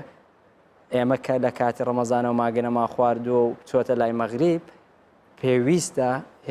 ینی تەدریجی ینی مەرحەلە بە مەرحەلە بێتە لای نیمەڕۆ دەوری ساعت 12 یعنی کە تۆ ساعتی حەوت ڕۆژێشکێنی مەفروزە ڕۆژی یەکەمی جێژن نیمەڕۆکەت نەچی بڕۆی ساعت 12 و یەک بیخۆی مەفروزە ساعت مەسەرەن 4 بیخۆی 5 بیخۆی ڕۆژ بە ڕۆژ بهێنی هەتا دەگاتە ئەو شوێنەی کەەوە پێش ڕەمەزان بوویتە و ئێوارەکەشی بە هەمان شێوە ناکری مەسەرەن تۆ مەسەن ساعت 5 بێ بەلای کەمە 4 بۆ 5 ساعت بینی هەبێ و لە هەمان کاتشات دوای ئەو خواردنی ژەمی سێم ئەخۆی نابێ لەسەری بنووی بەلای کەمەوە 2 بۆ 3 ساعت بەڵێ یعنی بە شێوەیەکی گشتی دەبێ ینی خۆت ئامادە بکەی بۆ ئەوەی دووبارە گەڕانەوەنا ئەو پرۆسەی بەر لە ڕەمەزانە هەبووی بۆ خۆراکەکانت باشە واتە ئەو خواردانەی کە لە جەژندا دەخورێت ئەگەر هەر جۆرێکی خواردن بێت ئاساییە یان پێویستە ژەمەکان سووک بێ و گونجاو بێ لەگەڵ گەدێ و کەس بەڵێ چۆن کاتەکەی گرنگ بوو کە باسم کرد لە هەما کاتە جۆرێکەشی هەر گرنگە بۆ نمونە بەیانیان کە باوە لە ناو کردەواری خۆمانە ئەسن مەسەرەن ژەمێکی زۆر قورس ئەەکەن مەسەن تێر برنجە و نازام چیە و گۆشت و کۆمەڵ ئەمە هەڵەیە ئەگەرش خواردە دەبێت ژەمێ ینی کەمیەکی زۆر کەم بخۆی زۆرترینیان پێویستە میوە و تەڕە بێ لەبەر چەند هۆکارێ لەبەرەوەی ئەو ژەمە قورسا زۆرترین چەوری تێدایە و گەدەی ئەو ئینسانی کە بە ڕۆژی بووە لەو مانگەیە وەک باسماکەیت گۆڕانکاریەکی بنەڕەتی بەسەرا هاتووە تحملی ئەو چەوریە ناکە بۆیە هۆکارە بێ بۆ ئەوەی تووشی تەسەموم ببێ بەڵام پێویستی بە ڕێژەیەکی زۆر لە پۆتاسیۆم و کالیسیۆم و مەگنیسیۆم و کۆمەڵێکی تر لەمانە هەیە بۆ ئەوەی تەوازنی جەسەدی ئەو کەسە بێتەوە باری ئاسایی خۆی و شتێکی تر زۆر گرنگە زۆر جا مەسەرەن لەبەر خۆراکی مەسەرەن چەرەزات و کێک و نازانم تر کۆمەڵ لەم شتان شیرنی وای لێ ئەکا لە بیری بچێتەوە مەسەرەن تێرە خوا شەهەی لە دەسەدا ژەمەکانی زۆر جا سیرکە ئیحمالێکە یا ئەچێ مەسەرەن هەر نایخوا سیرەکە نیمەڕۆکەی هەر نانەخواڵەوە هەشتا شەهێم نەهاتوێتەوە ئەمە هۆکارەکەی ئەوەیە تۆ نەتزانێت بە شێوەیەکی تەندروست ژەمەکانی خۆت ڕێکوپێک بکەیت و ئاو خواردن زۆر زۆر گرینگە و لە هەمان کاتە وەرزشکردن بەلایکەمە بۆ ماوەی هەفتەیەک هەتا جەسەدت بۆ ئەوەی ئەو خواردنەی کە وەری ئەگریت هێوا شێواز هەزم ببێت و تووشی بەدخۆراکی و تەسەموم نێ باشە جاران لە کولتوری ئێمە لە جەژنە خەڵک کەمتر ئۆتۆمبیلی هەبوو کەنانی جەژنی خوار بەیانیەگە خواردنەکەشی قرس بوو بێ زیاتر بە پێ چوونە ماڵی یەکتر ئێستا هەمووی ئۆتۆمبیلە زۆر جارە ئەڵێن ڕووداوەکانی هاتوچۆ لە جەژنا زۆر زۆر زیاترە بێت لە کاتی دیکە چ ڕێگەی گشتی چ ناوشار ئەکرێت بۆ نمونەگەر کەسێ وەرزشیشی نەکرد بە پێ بڕوایان بە پێ سەردانەکانی بکە پاش نان خواردنەکەی زۆر جوانە بۆ تەوزیحی وەرزش بکەم بەسمونی وەرز با بزانێ و بچێتە قاعی ریاضی و ریاضە بکە و یان ڕابکە نامە بەسمەوەی حرەکە بکە ڕاضەمە بەسمان ئەوەیە حرەکە بکە بەلایکەمەوە ئەو حرەکەی ینی مەسەنە وەکو جەناو باس کرد ینی سەردانی ماڵەکان بکە مەسەرم بانی ساعت بڕوا با ساعتێ بڕوا ئەوەی مەبەسمان لە وەرزشکردنی کە لە پێ ئەڵێن لە جەژنە مەبەسمانەوە نیە لە ڕۆژی جەژنا بڕوا لە قاکان ڕاضەکە ئەمەوە کات کە کاریگەریە خراپەکانی ئەو خواردنە کەمتر ببێتەوە دوو شتی زۆر زۆر گرنگمان بووەکە وەرزش یەکەمیان ئەبێتە هۆکارێ بۆ ئەوەی ئەو خواردنەی خواردمان هەرز ببێ هۆکارێکی تر شەهێمان دێنێتەوە باری ئاسایی پێش ڕەمەزان ئەگەر بین باس لە زۆرترین حاڵەتەکانی نەخۆشخانە بکەین یان ئەو نەخۆشانەی دێنە نەخۆشخانەکان لە ڕۆژانی جەژن بە پێی ئەزمموی چەند ساڵی ڕابردوو زیاتر چی بوو؟ وەکو لە سەرتا باسم کرد ئەوانەی کە نەخۆش مەسەن درێژخایانیان نییە بڵێن زەخت و سوکەری و جەڵدەی دڵ و یا کۆمەڵ لەم شتانێت کە زۆر جا پیانەوەترین بە ڕۆژی مەبن بەڵام خۆتە زانی خەڵکی ئەمە ئەرجوی نادەتێت بە ڕۆژێ بن جیاوازە لەگەڵ ئەوانەی کە کەسێکی تەندروستەوە یان تەمەنی گەنجی هەیە نەخۆشەکەدی ئەوانەی کە تەمەنیان گەنجە بە شێوەکی گشتی تووشی بەدخۆراکی و تەسەمم ئەبن زۆربەی زۆریان بە زگتور ڕشانەوە دێن و ئاکا جێژنەکە لە خۆشی تێکەدا و لە کۆمەڵانی لە دەوری بەرێتی و لە خزمەتی تێکەدا سەبەبی ڕیسی ئەوەیە وەکو باسمان کرد نازانێ چۆنەڵ ئعادەت تەهیری خۆی بکەیانی دووبارە گەڕانەوە بۆ ئەو فەستەجەی پێشی ڕەمەزانە هەیبوو لە خۆراک و ئەو عادەتەی هەیبووە لە خواردنە ئەوە هۆکاری سەرەکیە بۆ نمونە چاورێکی زۆر زۆرەخوا چەرەزێکی زۆر زۆرەخوا کێک و نەستەلە و نازانم و شەربەت و کۆمەڵ لەم شتانە زۆر زۆرەخوا و لەسەری ئەخەوێ لە بەرویمان دۆ بێ لەسەری ئەخەوێ ئەنجاز هەستەکە دوای عسێر ئەوە دێت تەسەم میکرۆزیکتوی هەیە ڕشانەوە هەیە ئەتێ تووشی مستەشفا و خۆی و دکتۆر و هەمووی بەخۆی یعنی خەریکەکە ئەمە یەکێکە لە نەخۆشی هەرە باوەکان یعنی ئەگە پاشی لانی لە ڕۆژانی جەژنی دووەم و سێم بەتادی لە ڕۆژ نییە 300 بە 400 نەخۆشمان نەبینی بێ بەم جۆرە کە هۆکارەکەی خواردنە هەموو سەتانەوەتی خۆراکەم خۆراکی بەو شێوازی کە نازانێت چۆن بە شێوەیەکی سەحیبی خوا چونکە باسمان کە پێویستە تەڕۆمیەوەکی زیاد خواردنی جەژنیش هەمووی چاورە هەمووی برنج و گۆشت و بەڵێ ئەوە بۆتە ینی باوەیەکی ناتەندروست پێویستە ینی بەڕاستی خەڵک لەوە تێبگا و بیگۆڕێ یەکێتر لەو نەخۆشیانەی کە زۆر زادێن جەڵدەی دڵ و مێشک و دەماغۆشتانەیە بۆ لەبەرەوە سیرەکە و نەخۆشە بە ڕۆژی بووە دوای ئەوەی کە 7 ساعت بە ڕۆژی بووە ئەم جارە دووبارە دێتەوە ناو ڕەمەزان و جێژنا سێرکی خۆراکێکی چاوری زۆر زۆرەخوا کە ئەو خواردنە زۆرەخوا وەک باسم کرد دڵ تەغیرێکی جەزری بەسەری هات و ئەم کات دڵ سەریع لێ ئەدا خوێنێکی کەم بۆی ڕات تووشی جەڵدەی دڵە بێ ئەو دوو نەخۆشیان نەخۆشی زۆر زۆر باون لە کاتی یانە لە ڕۆژانی جەژندا دکتۆر لەگەڵ بەردەوامە بینە چینە سلێمانی هەر بە تەنیا خواردن و بازاڕی خواردن قەرەباڵغ نییە سەرتاشخانەکانی ژوایە لە کاتی بەر لە جەژن و ئامادەکاریەکان کاروان ڕەحمان پامێرمان لە سلێمانیەوە ڕاستەوخۆ لەگەڵمانە کاروانم کاتت باش پێمان بڵێ سەرتاشخانەکان هەر کەسێک ماوەی چەنە بێ ڕاوەستێ بۆی سەرەی بەرکەوێ باوە پرسیار بکەم وڵا تەواو پرسیارەکە سڵاو لە تۆ لە بینەرانی کوردستان 24 پاشەوی هەموو لایەک باش بێ هەڵبەتە لە بۆنە و مناسبەکان بەتایبەتی جەژنەکانی ڕەمەزان قوربان زۆرێک لە ستاشخانەکانی ناو بازاری شاری سلەیمانی لە شەقامی ئۆرزدی یان پیرەمێرد بەرناکەون یانە وەک ئەو ترێت ژمەیان دێ لە خەڵکی کە ماوەیەکی زۆر ئەمێننەوە هەیە چەند سەعاتێکی زیاتر و تەنانەت تا بەرەبەیان چاوەڕێکە تا ئەوەی سەری بەرکەوێ و قژێکی جوانی بۆ ئامادە بکرێ و لە جەژنە خۆی پێوە بنوێنێ هەڵبەتە من لە یەکێک لەو سەرتاشخانانەم لێرە خەڵکانێک لە چاوەڕوانیان و ئەم وەستایەکە لە دەستە ڕاستی لای منە هەڵبەتە سارە بیرم نەچێت تەنان ئەمانەوەندەمان دووە بن لە سەلاجەکان ینی خواردنەوە زەبەخشەکانی ژەبینم کە هەندێک گوزیان باتێت تا کاتێکی درەنگتر و تابیانیەوە بمێنەوە بەردەوام بن سڵاو لێ بێ بەر لەوەی دەست پێکەنەوە زیاتر لە 12 ساڵە من خەریکم ئەم 12 ساڵە گەر تەنها جەژنی قوربان و ڕەمەزان وەرگین 24 جەژن وانە سەرقاڵ بوویت و ماندوو تابیانی هەستە چۆنایسە هەڵا هەستێکی زۆر زۆر خۆشمێ و زۆر باشە ئەوم پێ بڵێ ینی تا چەندێک ماندووە بن و بۆ ڕەوانەوەی ماندوێتی چیەکەن بۆ منە تا بەرەبیان مشتریت هەیە و ئەوان یانەوێت تۆ کاریان بۆ بکەیت بەڵێ بەتاشی لە بەرەجەژنانە خەڵکی زیاتر ڕومانتیەکات و زۆر زۆر قەرەباڵقترێک و کودە ڕۆژانی عادی بەڵام ڕۆژان عادی ژێر باشە بەڵام لەم کاتەیە خەڵکی زیاتریت زۆر باشە هەر جەناب لە ئاوێنەکە زانە سڵاو دەبێت سڵاو لەم جەژنەوە ئێستا پیرۆزبایی لە چێ هەستی خۆشمەوە پیرۆزبایی لە هەموو کوردێک و هەموو مسلمانان گیان دەکەم بە بۆنی هاتنی جەژنی ڕەمەزانەوە هیوادارم جەژنێکی خۆشی و شادی بۆ ملای وشی پیرۆز بێ لە خانەوادەکەیشت سڵاو ڕێز هەڵبەتە زۆر باشە هەوڵێکی زۆرتر لێرە بوون کە دانیشت بوون لە سەرەیە کە وایە کردنی خەرەباڵغی جەژن پیشان بە بەڵام ڕەنگە پێیان خۆش نەبوو بێ لە زومی کامێرای کوردستان 24 یان خۆیان حەز نەکەن دەرکەون لێرەشم دەلاکە عزیزەمان کە لە هەمان کات کلیپێکی گۆرانی بڵاوکراویشی هەیە لە تۆڕی کۆمەڵاتی یوتیوب بڵاوی کردەوە پەیوەند عالی کاکە پەیوەند سڵاو لێ بێ جەنابەت هەم لایف موسیکت هەیە هەم گۆرانی بڵاوکراوت هەیە لە هەمان کاتە پیشەیەک شێ پیشەی سەرتاشین و خش جوان کردووانێ هەستێ چۆنە لەم کاتەوە جەژنیشی پیرۆز بێ لێسەوە جەژنی تۆش پیرۆز بێ و بە خێراتنی کەناڵەکەتانەکەم هەستێکی خۆشمێوم بە ڕێزانامی لێرە نمووی و برای منوان ئێمەش جەژن لامیان پیرۆزەکەین و ئیشێکی جوانیان بۆکەین زۆر باشە هێشتا تۆ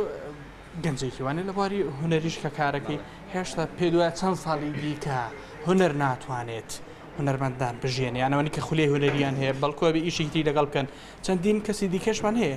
هونەرمەندە و بەرەک درۆ هەیە هونەرمەندە و کاری دیکاکەن بەتاچیت هونەر ئەگەر بەتەنیا بکرێ ناتشێنێ هەڵبە دەبێت ئیشێکی تری لەگەڵ بکەی زۆر باشە کاکە پەیوەند هەڵبەتا گەبرادەرانیش بتوانن هەندێک پەنجە بنێن بە دوگمە ئیکۆکەیە ئەگەر ئەکرێت بۆی جۆمە لە دەنگی پەیوەندیش بێ تۆ ئەگەر لێرەوە کۆپلەیەک گۆرانی پێشکەشی پێ بە بینەران و هەندێک مادوێتیان بڕاوێتەوە چیان بۆڵی گۆرانیەکی هونەرمەندی خۆشەویست ئەحمەد خەلیل پێشکەشتانەکەم سڵاو ڕێز بۆ ئەحمەد خەلیل ڕێزمان بۆیە برای من بە هیوان بەدڵتان بێ جومان لێ بێ من کە دایما تۆ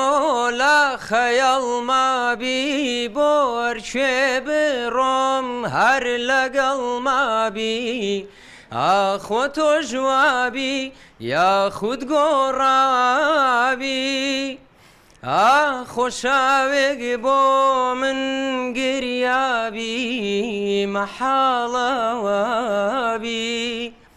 لاوەتەی ڕۆشتووی خۆشیم نەماوە خەندەی جار جارتم هەر لەبەر چاوە با دڵبیر تاکەم هەر یادت ماوە دڵم لای تۆ جێماوە ئەگە پێ بڵم کۆپڵی دواتر بەردەوامی زۆر چێژم بینی لێت ناشارەوە بەردەوامەبی تۆژ وەفات بێناوم مەزڕێنە گوێ مەگرا بۆ کاس دڵم مەشکێنە تۆ مەماژێنە تۆ مەم گریێنە بۆ کێ منت لا دڵێ دەرهێنە وەت بەسەرهێنە ماڵێ من جوانم چی لە جوانی بکەم کاتۆ هەر خەمبی بۆ ژیانی من هەز ناکەی کاچەند خۆش ماوەید من تاکو دوور نابی لا من دوورە لێت نزیکە چۆنە؟ دوورە دوورە بۆ نزیکە بێتەوە پەیوەندیان دەنگت خۆش بێت هەر بێ مجاملە من زۆر چێژە بینی بێگومان ڕەنگام هاوڕێنێش سڵاو لێبێ چێژە لە دەنگی پەیوەند بینی؟ بێگومان بەردەوام بێ ماندوو نەبی زۆر سپاس بۆ هاوڕێنیشتان کە هەندێک لە کات و کارمان گرتن سپاس دەکەم ئەلبەتە زۆر سپاس دەکەم سارانی لە بە درێژایی 29 پاژیف بەم شەوە منەوێ سوپاسێکی تایبەت کەم ئۆستافێکە بەردەوام لەگەڵمانە بوون بە تایبەتی وێنەگەر و بەڕێبەری هونەری تاوی کارەکانی پاشیف زانە حەمە ئازانزانە تێ خۆ دەربخی ناوێ زۆر باشە سوپاس یەکەم کە هاوکارم بوو لە هەمان کاتە هاوکاری ئاژیز سۆران حەکیم و پێشەوە تەیب و محەممەد تەیب کە هاوکار بوون بە درێژایی ئەو شەوانە و توانی بێتمان هەندێک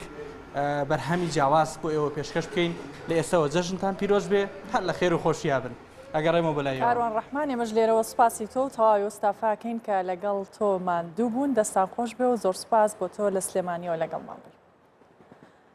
بەڵێ جارێکی ترەگەڕینەوە لای تەوەراکەمان و لەگەڵ دکتۆر بەردەوامە بین دکتۆر پێمان بڵێ ڕێنمایەکانی تۆ لێرەوە بۆ بینەران چییە لە ڕۆژانی جەژندا؟ سەرەتا پیرۆزبایی جەژنیان لێکەم ئینشاڵڵا بێتە جەژنێکی خۆشی و هیوادارم دوور بن لە نەخۆشی. ئەمەیە بیکەمە چەند خاڵێک یەکەم خاڵ ئەوەیە ئامادەکاریەکانیان بریتی بێ لەوەی کەەوە بەیانی زوو هەست بستن نانی خۆیان بخۆن ژەمەکە ژەمێکی زۆر سوک بێ و زۆرترین مادەکانی مەسەرەن تەڕۆمیەوەی تێدا بێ هەموو جۆرەکانی بەقەدر ئیمکان. دووەم ئاوێکی زۆر بخۆن ینی خلالی ئەو بە ڕۆژەوە دوای بڵێن بەیانەوە هەتا ئێوارە هەوڵ بدەن ئاوێ زۆر بخۆن بۆی جەسەدیان دووبارە تەڕ بێتەوە و ئەو تەسەمومانی کە لە جسمیان هەیە دەرچێ. سێم هەوڵ بدەن ڕێ بکەن وەکو جەناوت باس کرد بە ئۆتۆمبیل زۆر هاتوچۆنەکەن ئەو شوێنانەی کە نێزیکە حتا با نیو ساعتش بێ بە پێ بڕۆن سەردانی ماڵاکان بکەن. ئەوانی کە نەخۆشن ئاگداری زیاتر خۆیان بن ژەمی قورس نەخۆن واژەمەکانیان بکەنە بەلای کەمەوە 5 بۆ 6 جار لە باتیەوە 3 جار نام بخۆن بیکەنە 6 جار هێدی کەمیکەنەوە ڕۆژ بە ڕۆژ هەتا بێت دێتەوە سێجەمی ئاسایی خۆی و ئاگداری مناڵەکانیان بن چ لە زۆر خواردنی سکولێت و کێک و شتانە بۆی تووشی زوکتور شاو نەبن و لە هەمان کاتە ئاگایان لیان بێکەوە سەرزاوت شیوان نەخۆن لە تووشی هەناسەگرتی نەبن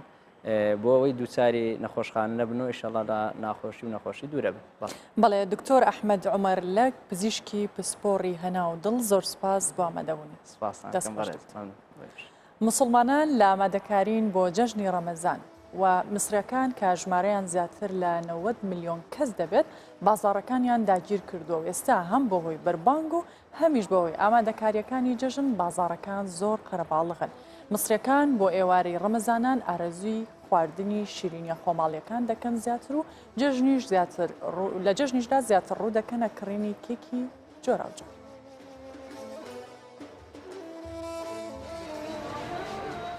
مسرەکان بەوە بەناوبانگن کە لە خواردنی شیرنەمەنی دوودڵی ناکەن بە ڕەمەزانانیش بازاڕەکان زەمان دێت و دوکانی شیرنەمەنیەکانیش لە پرفرۆشترین و قەرەباڵغترین دوکانەکانی هەر بازاڕێکی ئەو وڵاتەن. داواکاری زۆرە و نرخەکانیش کەمترن ئەمساڵ خەڵکی 1 تا 2 جۆر شیرنەمەنی ناکڕن چەند جۆرێکی جیاواز دەکڕن. خەڵکی مسر شانازی بە شیرنەمەنیەکانیانەوە دەکەن و دەڵێن ئەوان هەمان شێوازی سەردەمی فیرعونەکان بەکاردەهێن و چەندین هەزار ساڵە ئەو شێوازە وەکو خۆی ماوەتەوە. لەبەر ئەوەشی کە جەژنی ڕەمەزانیش نزیک بووتەوە خواست لەسەر کێکە خۆجەیەکان زیاتر بووە. من چەندین جۆری کێکم هەیە ئەو کێکانەی خورمایان تێدەکرێت یان هەنگوین و شیرینی تر هاوکات لە کێکەکانماندا فستق و کاکڵە گوێز بەکاردێنین خواسی زیاتریان بەم جۆرە لەسرە. مسرەکان بۆ زۆر خواردن و ئارەزووکردن لە شیرنەمەنی بەناوبانگن و خۆشیان باسلەوە دەکەن لە مسر بەتابەت لە ناوچە گشتی و هەژارەکان خەڵکی نەریتەکانیان نەگۆڕیوە و زیاتر ڕوو دەکەنە بازارە گشتەکان بۆ پڕکردنەوەی پێداویستەکانیان لە ڕەمەزان و لە ئێستاشەوە خۆیان بۆ جەژن ئامادە دەکەن وەک ئاماژەشی بۆ دەکەن هیچ ماڵێک بەبێ کێکی مسری جەژن ناکات. یادگاری ئیسماعیل، کوردستان 24.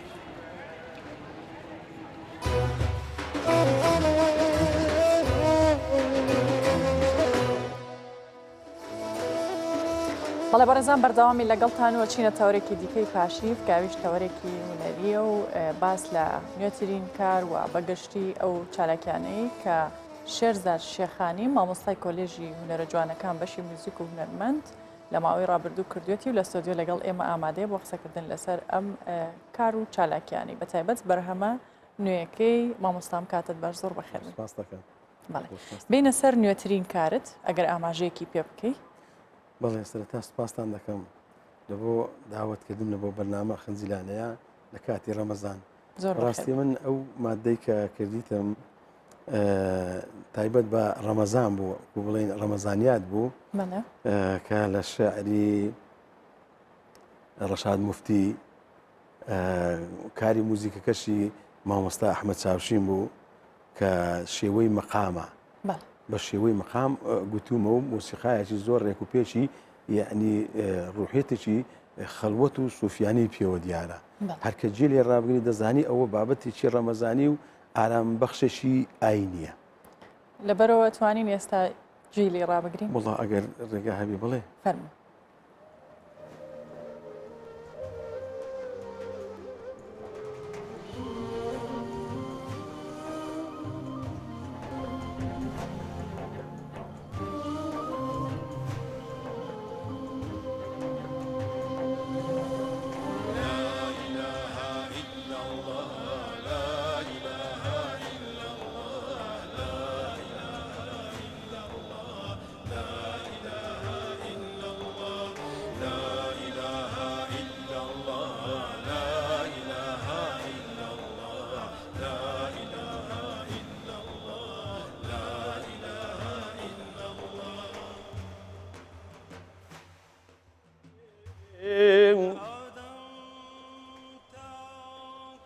نییە هیچ کەس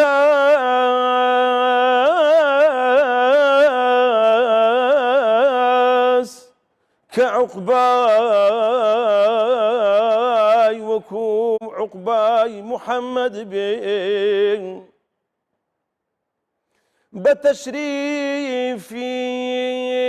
هەموو دنیا شەوی مەولود منەوەر بوو دەیانگۆ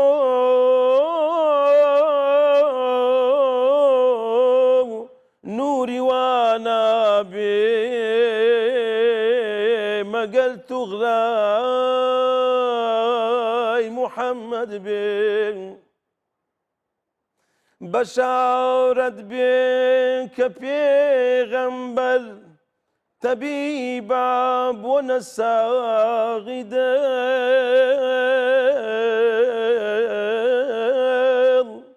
خەنی ئەو کەس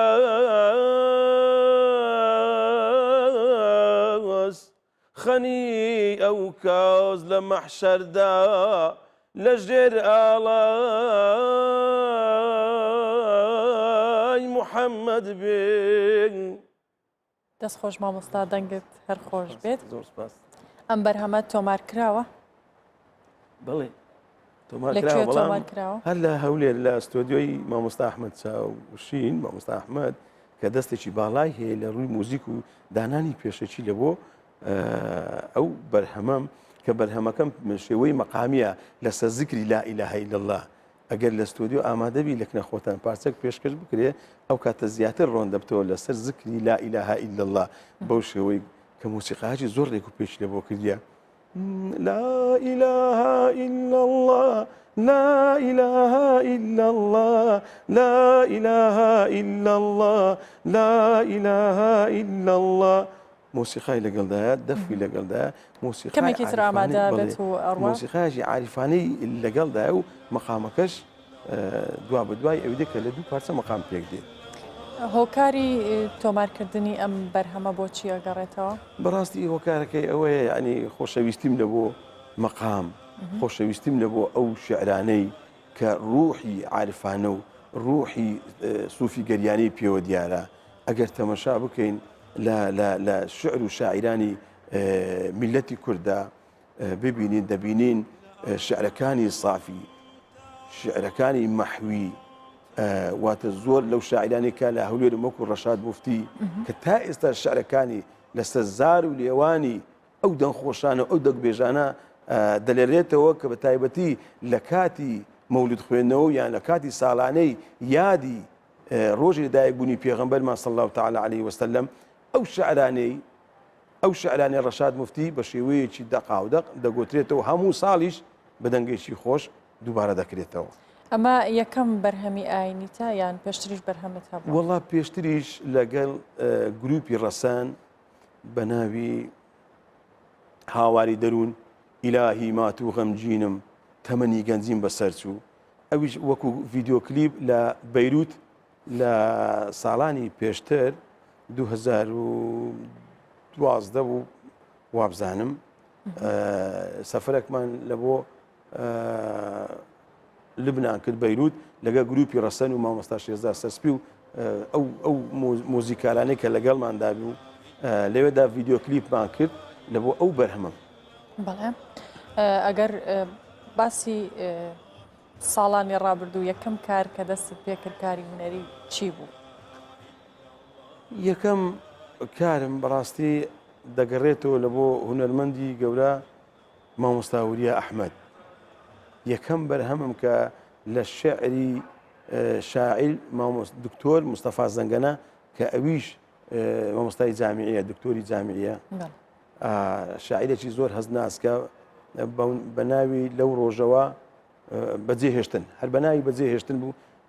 مۆسیقایەکەی مامۆستا وریە ئەحمەد و هەر ئەویشمان کلیپ کرد و بە شێوەیەکی ڕەواز و ڕێک و پێک ئەویش هەر مەقامی تێدا بوو لەو ڕۆژەوە بەجێهێشتن مەقامی تێدا بوو وەکو کلیپ بەڵام کاری مەسرحی لەسەر شانۆ ینی لە پێش ئەویشدا لە نۆهەتەکانەوە لەسەر شانۆ زۆر جار گۆرانیم گوتووە و زۆر جوار یان لەگە گروپەکانی هەولێردا لە هۆڵی گەل ئەو بابەتانە بەشداریم کردووە چ لە ناوەی هەولێر و وڵات و چ لە دەرەوەی وڵاتیش بەشداری فستیڤاڵاتی نێودەوڵەتیشم کردووە. مامۆستا بەرهەمەکەت بە پلەیبا گەڕوە گەر بکرێت ئامادە بیت فەرموو. بەڵێ فەرموو.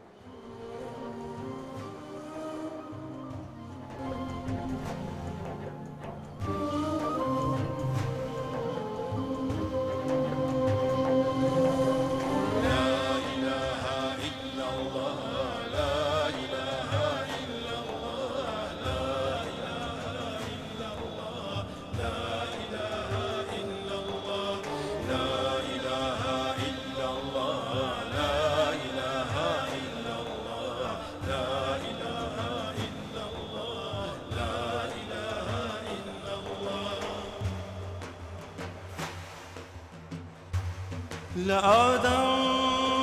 تاك خاتم ليك سمتاي محمد بي نية هيت كاس كعقباي وكو عقباي محمد بي بتشريفي هم دنيا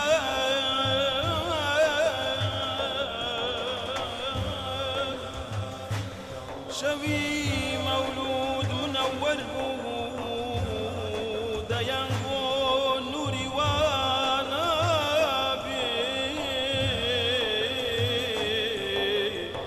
ما قلت غلا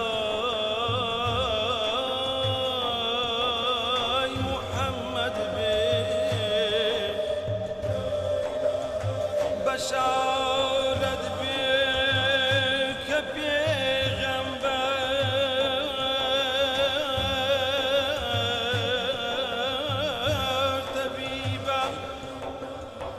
طبيبا بنا ساغد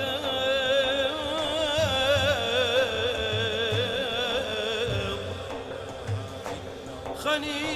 ئەو کەس لە مەحشەردا لەژێر ئاڵای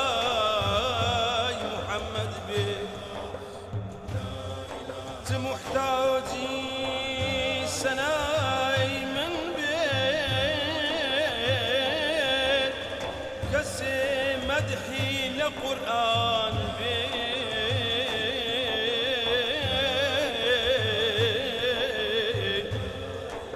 نییە هیچ جێگەچی گەورە وەچی جێگە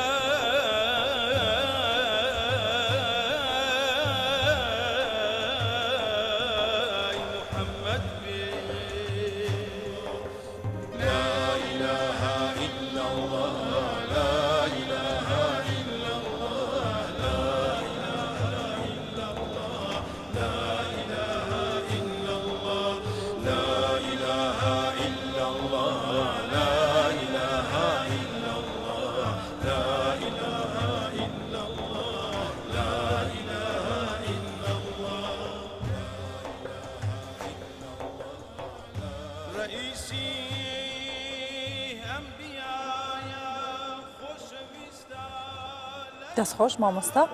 مامۆستا بۆ پێی کە بەڕێستان شارەزای مەقامیشن لە هەندێک لە وڵاتانی موسڵمان شێوازی بانگدان بە پێی مەقام و کات دیاری کراوە کە شێوازەکەی ئەبێ چۆن بێ ئەو مەقامی بۆی هەڵبژێرداوە ئایا لە کوردستان بیر لەوە کراوەتەوە کە بۆ شێوازە بانگ بدرێت یان کاری لەسەر بکرێت یان ئێمە هەمانە بەڵێ بەڕاستیە تا ئێستا هیچ پرۆژەیەکی وە دروست نەکراوە بەڵام دەتوانم من پرۆژێکم لە بەردەستدایە زۆر لە کەناڵەکانی تریش باسم کردووە پرۆژێکم لە بەردەستدایە بۆ چاکردن و پەرەپێدانی بانگدان لە شاری هەولێر و دەوروبەری چونکە دەمەوێت جاریەکەم لە شاری هەولێر بە تایبەتی پرۆژەکەت چییە؟ پرۆژەکەم ئەوەیە پێک دێ لە چەند کەسانێکی پسپۆر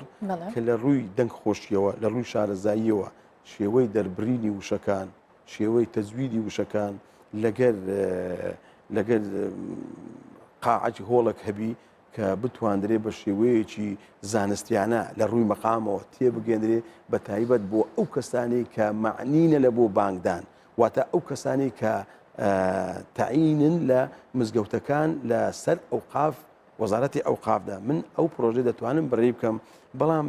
لەو بواری ئێستادا خەیرانە ناتواندرێ ینی ئەو بجێ لە بۆ دابین کرێ ئەگەنا لێژنەکەش ئێستا حازرە هەموو بابەتێک حازرە من دەتوانم بە شێوەیەکی ڕێک و پێک لە بۆ ماوەی چەند مانگێک بتوانم شێوەیەکی ستانداردی ئەمە کارێکی قورس نییە بەڵێ قورسە چونکە زۆر کەسێ لە هەولێر کە بانگ دەدا بە تایبەتی لە مزگەوتە گەورەکان وەکو حاجی حیای وەکو مزگەوتی شێخ مستەفای و زۆر مزگەوتی گەورەمان هەیە کە بەڕاستی یعنی دەنگ و سەدایەکی زۆری هەیە و قاعەکەیان گەورەیە زۆر یعنی دەنگ لە ڕووی سیستەمی ساوندەوە دەنگەوە دەنجی زۆر بڵاو دەبێت نەک وەکو مزگەوتە بچووکەکان لێرەدا من دەتوانم شێوەی بانگدان بە شێوەیەکی ڕێک و پێک تەمرینیان پێ بکەم کاریان لەگەڵدا گرفتەکەی ئێمە لە دەنگیان لە نەبوونی شارەزاییە نەبوونی شارەزای دەنگ خۆشمان هەیە لە هەولێر بە تایبەتی لە بانگ بێژەکان بەڵام بە شێوەیەکی هەرەمەچی واتە بێ ئەوەی بزانی چۆن دەری دەبڕی لە ڕووی تەجویدەوە چونکە ئەگەت و تەمەشا بکەی بانگدان وەکو کەلیماتەکان تەمەشایی بکەی زۆر هەڵە هەیە ئێمە کە عەرەب نین وەکواتە لە عەرەبدا عەجەمیە عەجەمی بڕەک ئەستەمە ئەوەی کە شارەزایی زۆر باشی نەبی لە ڕووی تەجویدی قورئانیەوە لە ڕووی بانگدانەوە شارەزایی نەبی غەڵەت دەکات بۆ نمونە کاتێکە تو دەرێ ئەڵڵاهو ئەکبەر اللهو ئەکبەر ئەگەر بۆ نمونە باسی بکەی وەکو دەنگ ئەڵڵاهو ئەکبەر اللهو ئەکبەر هەندێکیان دەرێتی ئەڵڵاهو ئەکبەر اللهو ئەکبەر واتە لە عەرەبی فەسیحدانیە یاخود هەڵەیەکی تر دەرێ ئەڵڵاهو ئەکبار ئەکبارمانیە ئەکبەر الله أكبر الله أكبر أكبر ئەوانی تر ینی بە شێوە زۆر کەسێ دەبی لە مزگەوتەکان گوێم لێ دەبی بەڵام ئەگەر بێ ئەو دەرسەلەکنە من بخوێنی واتە ئەو فلتەرە تێبپەڕێنی کە بە پێ من و ئەو لێژنەی کە دای دەمەزرێنین ئەوش بە شێوەی ڕسمی لە ڕێگای وەزارەتی ڕۆشنبیریەوە لە ڕێگای پارێزگاوە لە ڕێگای وەزارەتی ئەوقافەوە لێژنەی ڕێک و پێک لە بۆ ئەو کەسانی کە تەعین دەبن لە بۆ مؤزینی مزگەوت پێویستە بە فیلتەری ئێمەوە دابڕن وەکو وڵاتەکانی تر ئێستا ئەگە تەمەشای دەوروبەری واتە بانگبێژە بێت شارەزا بێت دەبێت شارەزاوی ئەگەر شارەزاییشی نەبێت دەبێت بە مەرحەلەکی دابڕوە وەکو ئەو لیژنەیەکنەمە وەرکشۆپەکە ئەو زلوانێ لە بۆ ماوەی مانگەک بی یان لە ماوەی دوو مانگبی ئەو کاتێک کە ئەو دەتوان ئیستعابی ئەوە بکە ئەو کات ڕێگای پێ بدرێ ئەگەر توانیت مامۆستا دواتر بانگێک بدە لە ناوستۆدیۆ بەڵام من پرسیاری ئێوە بکەم ئایا بە پێی کات لە ڕووی ئاوازەوە یان لە ڕووی بانگدانەوە گۆڕانکاری بەسەردادێ بۆ نمونە لە ڕووی جۆری مەقامەکەی کە پێی ئەوترێت یان گرنگە بگۆڕێت دەتوانرێ بگۆڕێت ئەگەر پێم خۆش پرسیاری ئەوەم لێ بکەی زیاتر کاتەکانی بانگدان یعنی برێن چونکە ڕۆژانە ئەمە 5,000 جێمە لە بانگ دەبی فەرقی کە جمعان 1 جاران جێمە لە قورئان دەبی لە مزگەوتەکان بەڵام ڕۆژانە 5,000 ئێمە جێمە لە بانگ دەبی کەواتە دەبی ئەو دەنگەی ئەو بانگەی کە دەدرێ بە تایبەتی لە مزگەوتە گەورەکان 30 مەتری 6 مەتری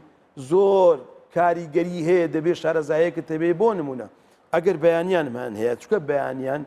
ئارام بەخشە خەڵک نووسووە دەبی بە شێوەیەکی دەبی هەتا حیسابی مناڵی ساوا بکەی کە لە ناو بێشکەدا ناولانێکدا یان ناو باوشی دایک و باوی نووسە دەبی حیسابی ئەوە بکەی کە نەتوانی بە دەنگێکی ناخۆش ئەو منداڵە هەڵبستێن دەبی بە دەنگەکی خۆشەوە لێ ڕابینە تا گەورە دادێ چونکەەوە زۆر جا مناڵێ لە دەنگی بانگ ئەترسیان دەترسێت لە بەرچی دەترسێت چونکە دەنگەکە من تەجروبەم هەیە لەوەی نامێت لێرە تەقلیدی ئەوەی بکەم چونکە دەنگەکە زۆر ناخۆشە سبەینان مەقامی تایبەتمان هەیە نیورانان مەقامی تایبەتیمان هەیە بانگدان مەبەستم ها نیورانان عسران عسر چونکە نیوەڕۆ عسر وەختی کار و جۆشە بازارەکان لە شلەژان و لە چاڵاچیدان دەبێت مەقامێکی وا هەڵبژێری بەڕەئی من یان بەیاد یان چوارگە چونکە مەقامی چوارگە یان مەقامی ڕست مەقامێکن کە زوندیە حەیویان پێوە دیارە یعنی دەتوانی جۆش وەرگری ئەو باشە مامۆستای من لە بانگی بەیانی نزیکە بینەوە ئەگەر بکرێ بە نمونە ئەومان بە نمونە بەڵێ دەتوانم بە بانک بە بانک مەقامی سەبا چونکە مەقامێکی لاوانەوەیە لەگە مەقامی حیجاز یان نهاوەند دەتوانی ئەو مەقامانە لە تەنها لە بۆ بەیانیاندا بەکاربێنی بۆ نمونە من دەتوانم هەردوو مەقامت لە بۆ شی بکەمەوە وەکو زانستی کە مەقامی سەبا مەقامێکە لە هەموو ئەو میلەتانەی کە شەرقینە واتە ڕۆژ هەڵاتینە ئەو مەقامە بەکاردێ لە ئێران لە تورکیا لە کوردستان لە هەولێر بە تایبەتی لە عێراق و لە هەموو ئەو وڵاتانەی کە چارێگە دەنجیان تێدا ئێمە دەڵێن نسفتۆن یان کاربی مۆڵ یان کار دێت لە ڕووی زاراوەی موزیکیەوە چۆنە مەقامی سەبا ئەگەر بە بانگ بانگی بدەیت هەروە مەقامی حیجازشمانی ئەویش لە بۆ بنمونە لە بۆ باز دەکەم ئەویش الله أكبر الله أكبر الله أكبر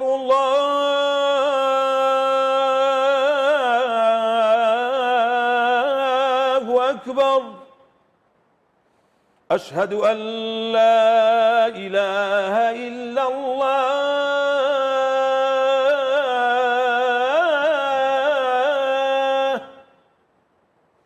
أشهد أن لا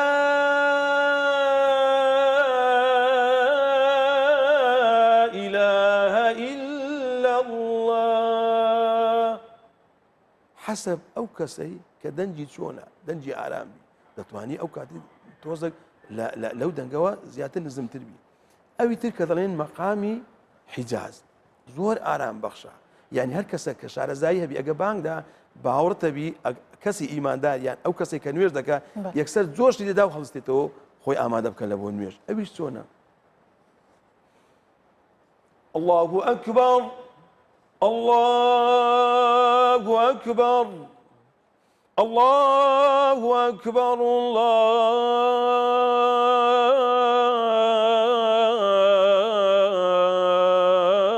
الله أكبر أشهد أن لا إله إلا الله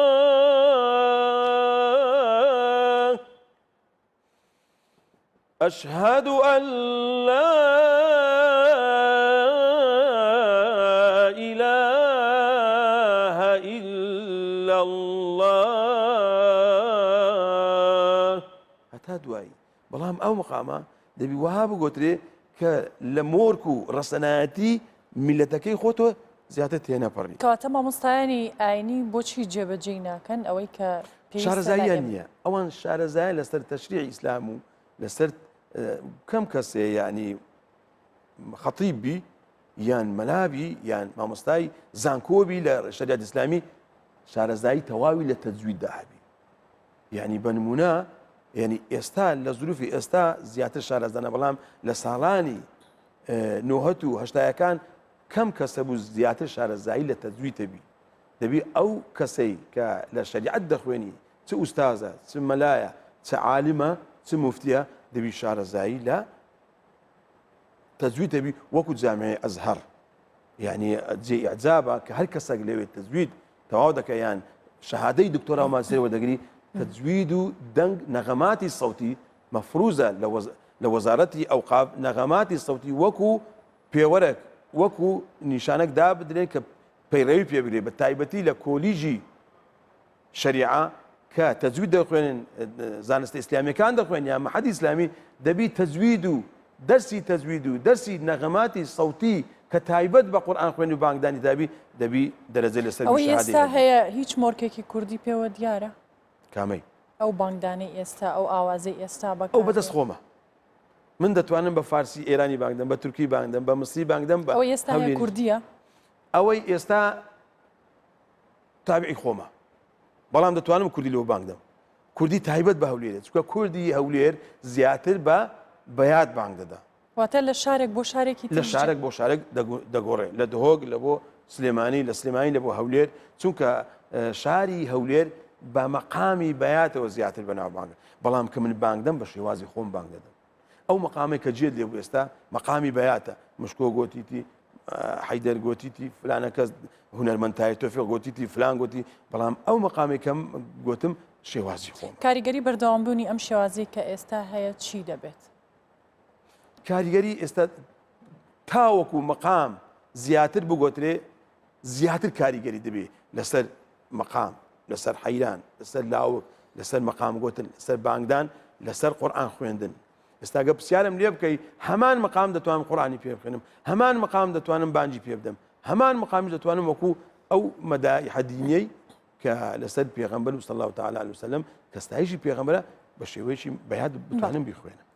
بەڵێ شێرزاد شێخانی مامۆستای کۆلێژی هونەرە جوانەکان بەشی میوزیک و هونەرمەند زۆر سپاس بۆ ئامادەبوونت و بە هیوای جێبەجێکردنی پرۆژەکەت و وەرگرتنی ڕێنماییەکانش زۆر سپاس بۆ مەسا بەخێربی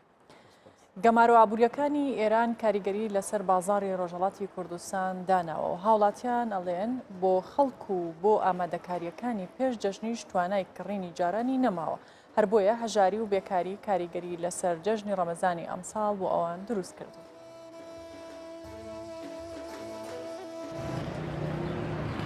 بازاری شارەکانی ڕۆژهەڵاتی کوردستان ساڵ لە دوای ساڵ چۆڵتر دەبن دۆخی خراپی ئابووری و گوزەرانی خەڵک وای کردووە کە تەنانەت کاریگەری لەسەر ئامادەکاریەکانی خەڵک بۆ پێش جێژنی ڕەمەزانیش داناوە ئەوان دەڵێن بێکاری و نەبوونی داهات خەڵکی بۆ دابینکردنی پێداویستیە سەرەتایەکانی جێژنیش دەستەوەستان کردووە منە بە 4 ساڵە وەسایل جێژندانم ساڵ ئەوەڵ بازار خۆش و ساڵ دووەمی ژەر باش و پارەکە کەمێ باشتر وەلە ئیمساڵ مەرز بەسیا کەس کاری نییە شت گرانە ئەوەی شتێکە کە تابێژی گرانە هەڵ ئەو پوڵێ نێ وەک ساڵان شتەکان بسێنێت ئێمە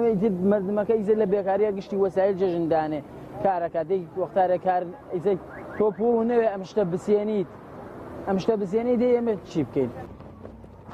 دابەزینی نرخی تمەن و زۆربوونی ڕێژەی هەڵاوسان کاریگەریە سەرەتایەکانی گەمارۆکانی ئەمریکا بۆ سەر ئێرانن ئەو سزایانەی لە واشنگتن بەسەر ئێراندا سەپێنراون کاریگەریەکەی لە شەقامەکانی ڕۆژهەڵاتی کوردستان هەستی پێدەکرێت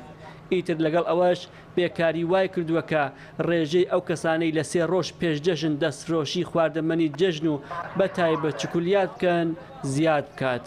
چەند ساڵەکە وەختارە جەژن نزیک ئەبێتەوە ئاوا 2 3 ڕۆژ ئێمێنێ بۆ جەژن ئیتر دەستەکەین بەم وەسایل جەژن و شتە دای ئەنێین یاڵەن لەبارەی بێکاریشە تۆزە بێکارین بۆ بۆنێ ئەوشەوە فرەتر ئەمەدا ئەنێن ئیدی 2 3 ڕۆژ ئێمێنێ بۆ جەژن ئەم وەسایلانەدا ئەنێن و ئاواتە جەژنە لەبەر خۆشی جەژن و کە خەڵک تۆزە دڵی خۆش بێ و شت بنەوە بۆ ماڵ و مناڵیان و بۆ جەژن و ماڵک ئاو